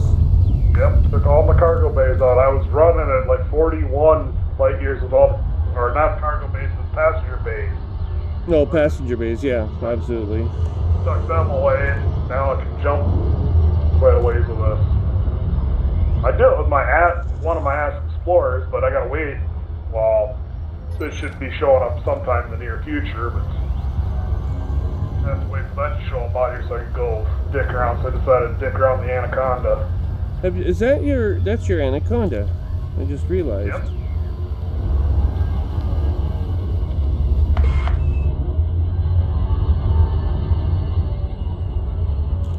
I changed name. It was the Fugly Duckling, but I decided Prometheus might be a better name. So to say it's not what it's called the Prometheus. And Bob was the name of one of my crates, but I changed that because I didn't think that's a good name for that ship. God damn it.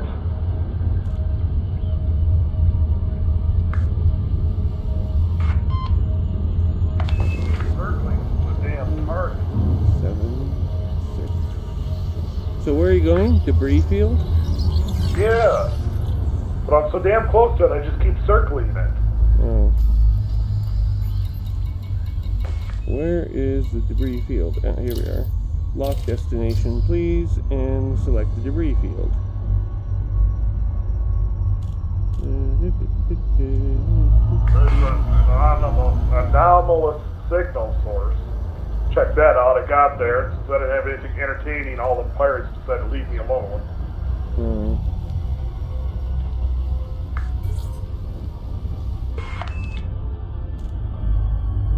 Arriving.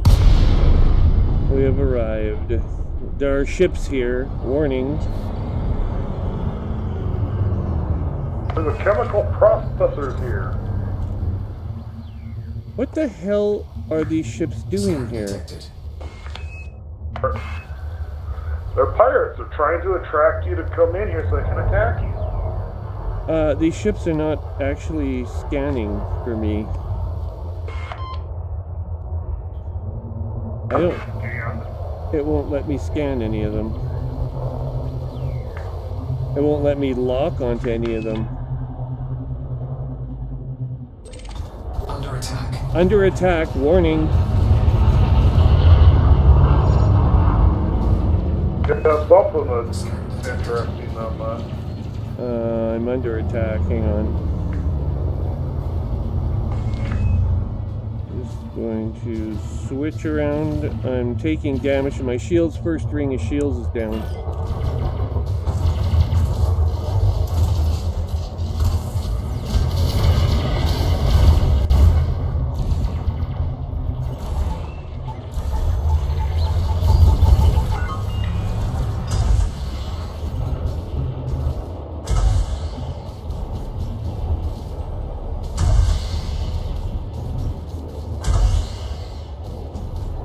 System authority vessels are showing up. Yeah. I hit this guy. The second ship has joined the attack.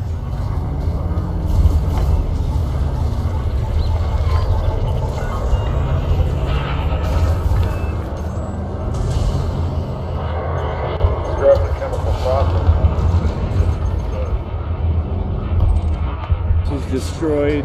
Moving on to the next target. The next target is destroyed. 53,000 credit bounty on the one target I was able to engage. It is dead. Warning, inbound threat. Threat. Molly Walton firing.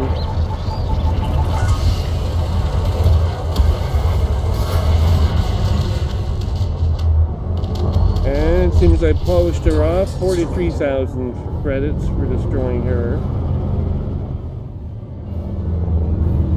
But shit, there's all kinds of Yeah. pieces of parts around here.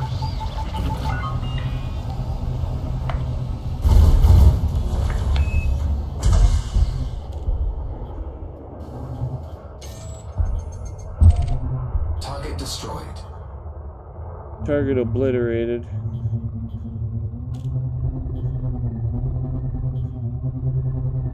Spike and I were talking the other day, and we kind of found some information that the last update they started adding some basically pirates that are luring people to drop in so that they can try to attack them and shit. And depending on what kind of traps are set, some of the ships can be engineered and a little more challenging to take on. And they usually might have 3, 4, or 5 ships in the instance. Oh, really? So at some point, him and I are, Spike and I are thinking about going looking for those, but that all depends on when I have time to do anything other than what I don't have time for now. Yeah. Switching over to collectors. Power plant capacity exceeded. Cargo scoop retracted. One moment. Taking off the Guardian frameship booster. Cargo scoop deployed. We're out of ammo. Switching to inventory and synthesizing limpets. I'm getting scanned.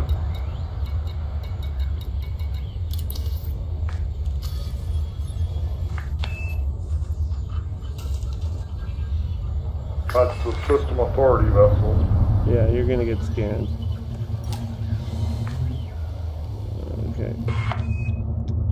We have some limpets at this point. Okay, they're getting sucked into the planet. Programming limpet drone. Programming limpet drone. Chemical processors, Programming limpet drone. fillers, I can use those. Taking them. Hmm? I'm taking everything.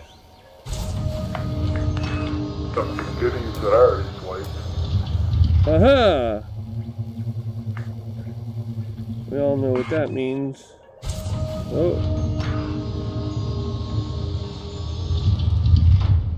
That means we have to go over here.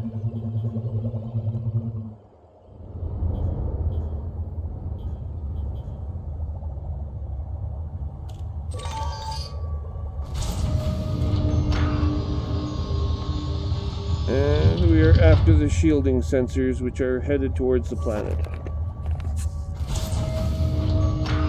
A whole lot of shit just dropped off that list. Hey?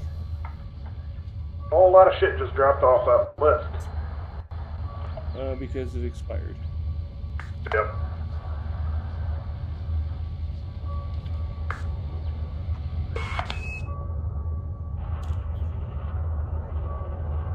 And now...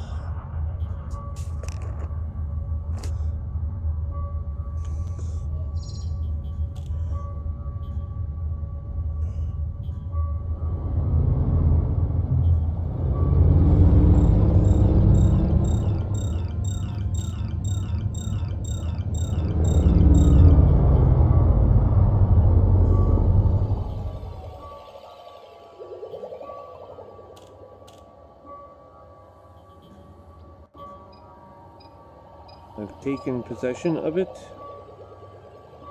and now it is mine.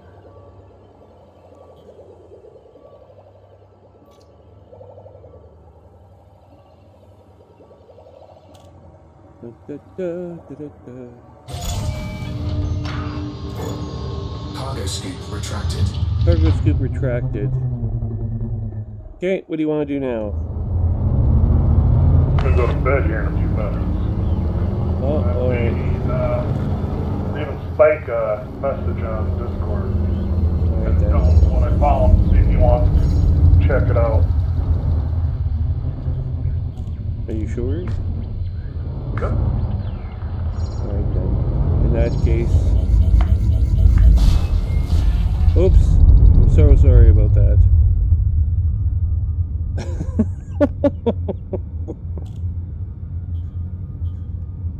Cannot comply. Bye!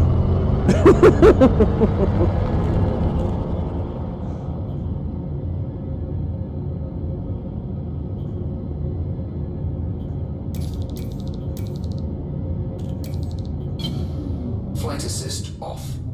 Holy shit, this thing goes 352. I can't fucking believe that. That's really fast for a Python. Flight assist on. Give that again. What's that? It ain't bad. It's not the 500 plus I'm used to in most everything.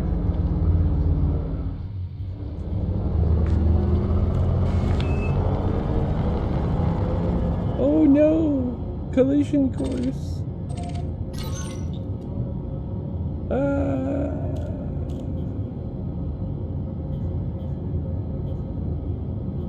No, you said you didn't have any weapons, right? I have no weapons on me. That's a shame.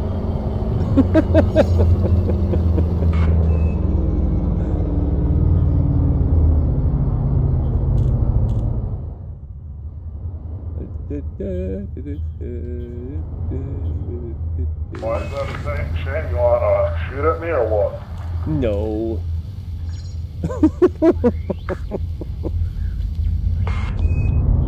I wouldn't shoot at you.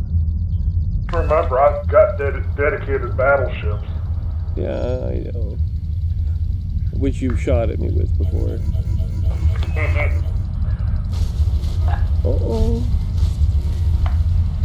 Your little Python won't do much against Cutter. You know, actually this is kind of interesting. I can look inside your ship through the window here. This is neat. I can see inside your ship. Freedom class survey vessel. Unregistered comms beacon.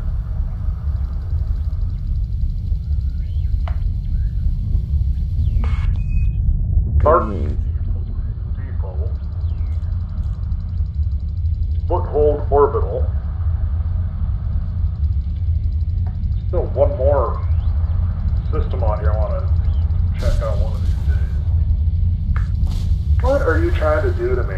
I don't know. I'm having difficulty doing what I actually want to do. Oops. Hey!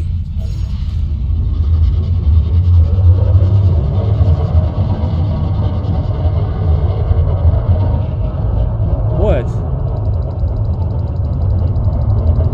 If I had guns right now, you'd be a sitting duck.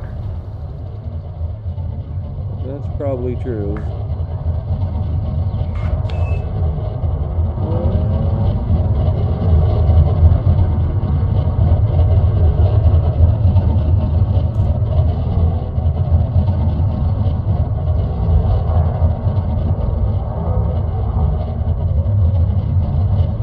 Pulling my trigger, but it keeps telling me no fire groups defined.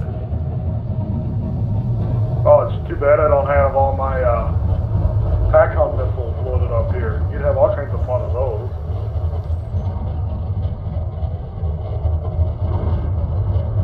I'm getting scared by Milton Wang.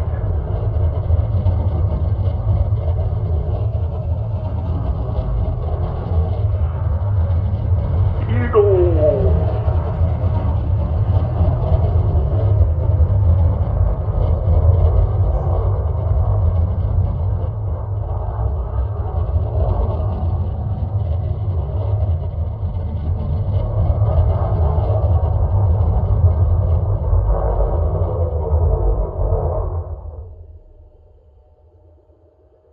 I'm in my camera mode right now, so as you were flying around, I took some pictures.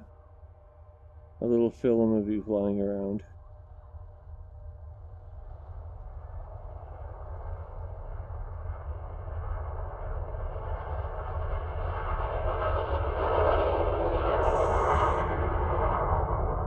Oh!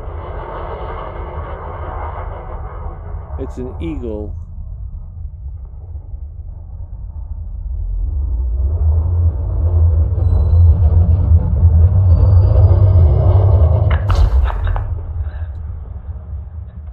Jumped off.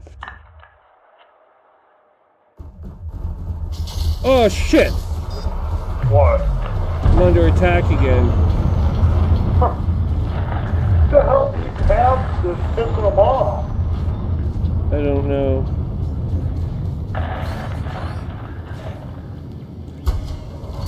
Frameshift drive charging. I have a mass displacement.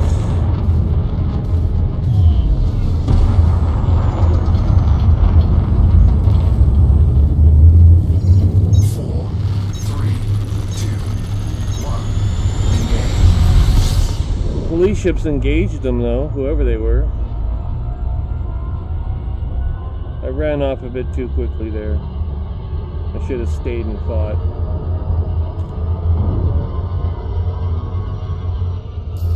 So where's our fabled... Oh, it's the THARP depot.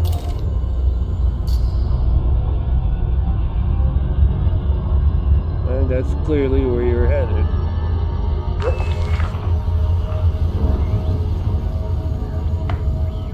I'm gonna park there for the night. I gotta go to bed. It's like 10 or midnight. Which means it's almost 1 here. But I already had a nap tonight, so I haven't.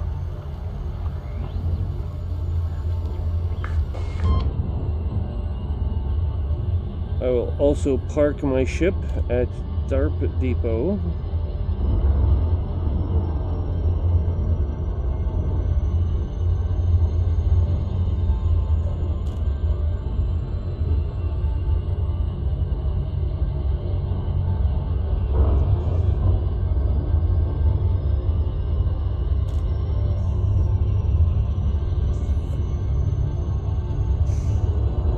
And we'll have a closer look at some anomalies next time on Elite Dangerous.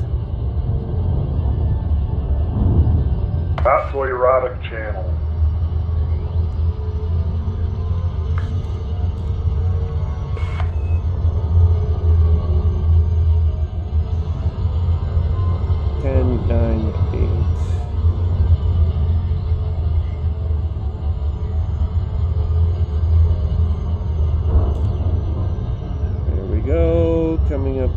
target.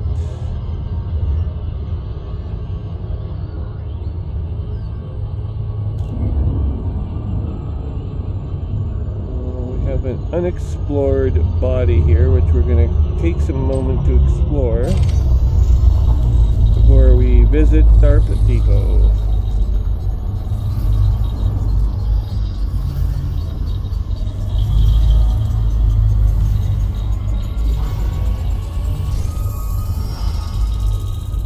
Takura 5.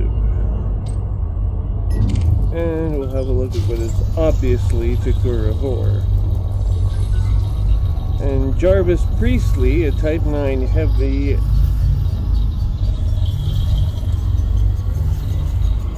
is flying the Cardinal Whale.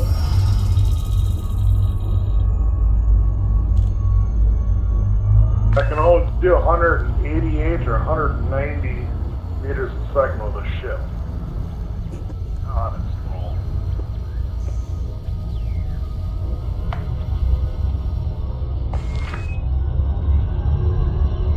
Get really good jump range and still have enough speed and maneuverability to do anything. Being a little fighter. Well, it looks like this is a water world, or something like that. Planet's covered in Vaseline. It is a Vaseline world.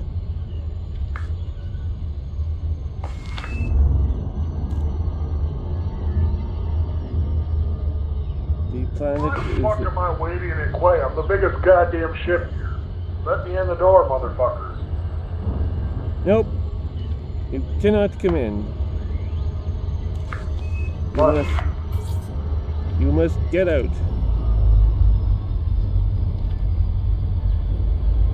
Out! Look at the face speed. Well, you're the motherfuckers controlling my ship while it's docking. Don't tell me to slow down. I don't know if I have a docking computer. Tango Romeo India. This is flight control. I know most of my little ships don't have them. By authorization only. Request approved. Set down on landing pad 07.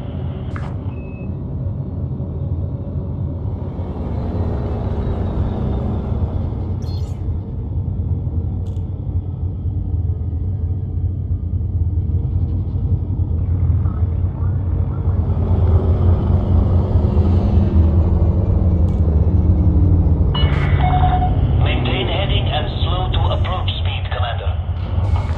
No, I do not have a docking computer. Oh well.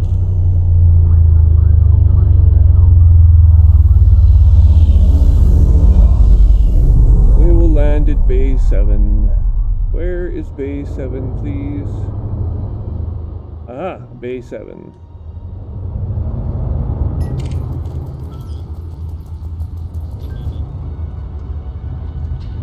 They gotta actually have a shipyard here. Well, why not? Sometimes they don't. They might not have much of them. Oh, they got an outbreak going on here. I don't have a shipyard in my apartment. Not my fault. Of course, it's my apartment. It's much too small to have a shipyard.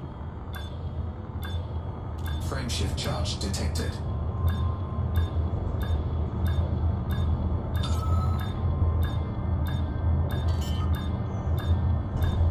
Landing gear deployed. Landing gear deployed. What contracts available? And now, Landing successful. Docking restraints engaged. we are Please avoid here. quarantined areas within this facility, Commander. Disease is rampant here. The station is rife with disease. Do you have any medicine? Nope. Then you cannot be here unless you want a disease. I recommend the brothel. So before I left Rabigo on did- like Friday, I could have took a couple of missions that had made me fly about 7,000 or 8,000 light years. Uh, but I could have pulled, probably pulled about 60 million off those 2 missions. Holy crap. Yeah, one was for about 35 million, the other was for like 22 or some random numbers like that. I should have grabbed them, but like that wasn't what I wanted to go do. And you didn't visit the brothel. No. Much as you wanted to, I'm sure. Whoop, what the hell's going on? Put that thing away. Okay, that'll be everything then. So, have a wonderful evening. I'm going to bed. Good night. Well, have a good night.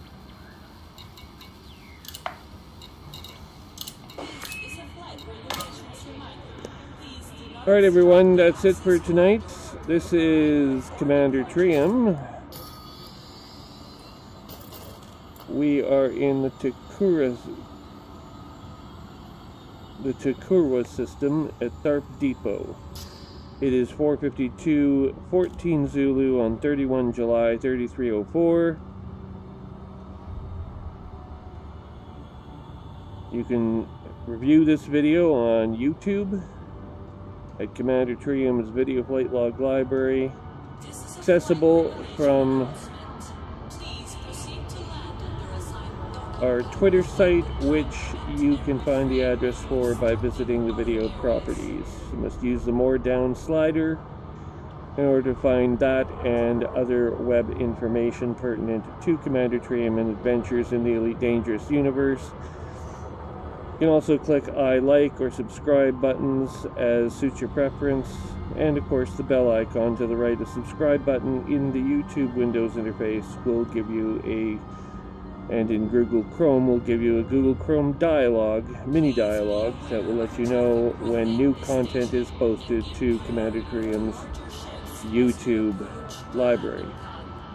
This is Commander Trium, signing off for now. Fly safe, Commanders.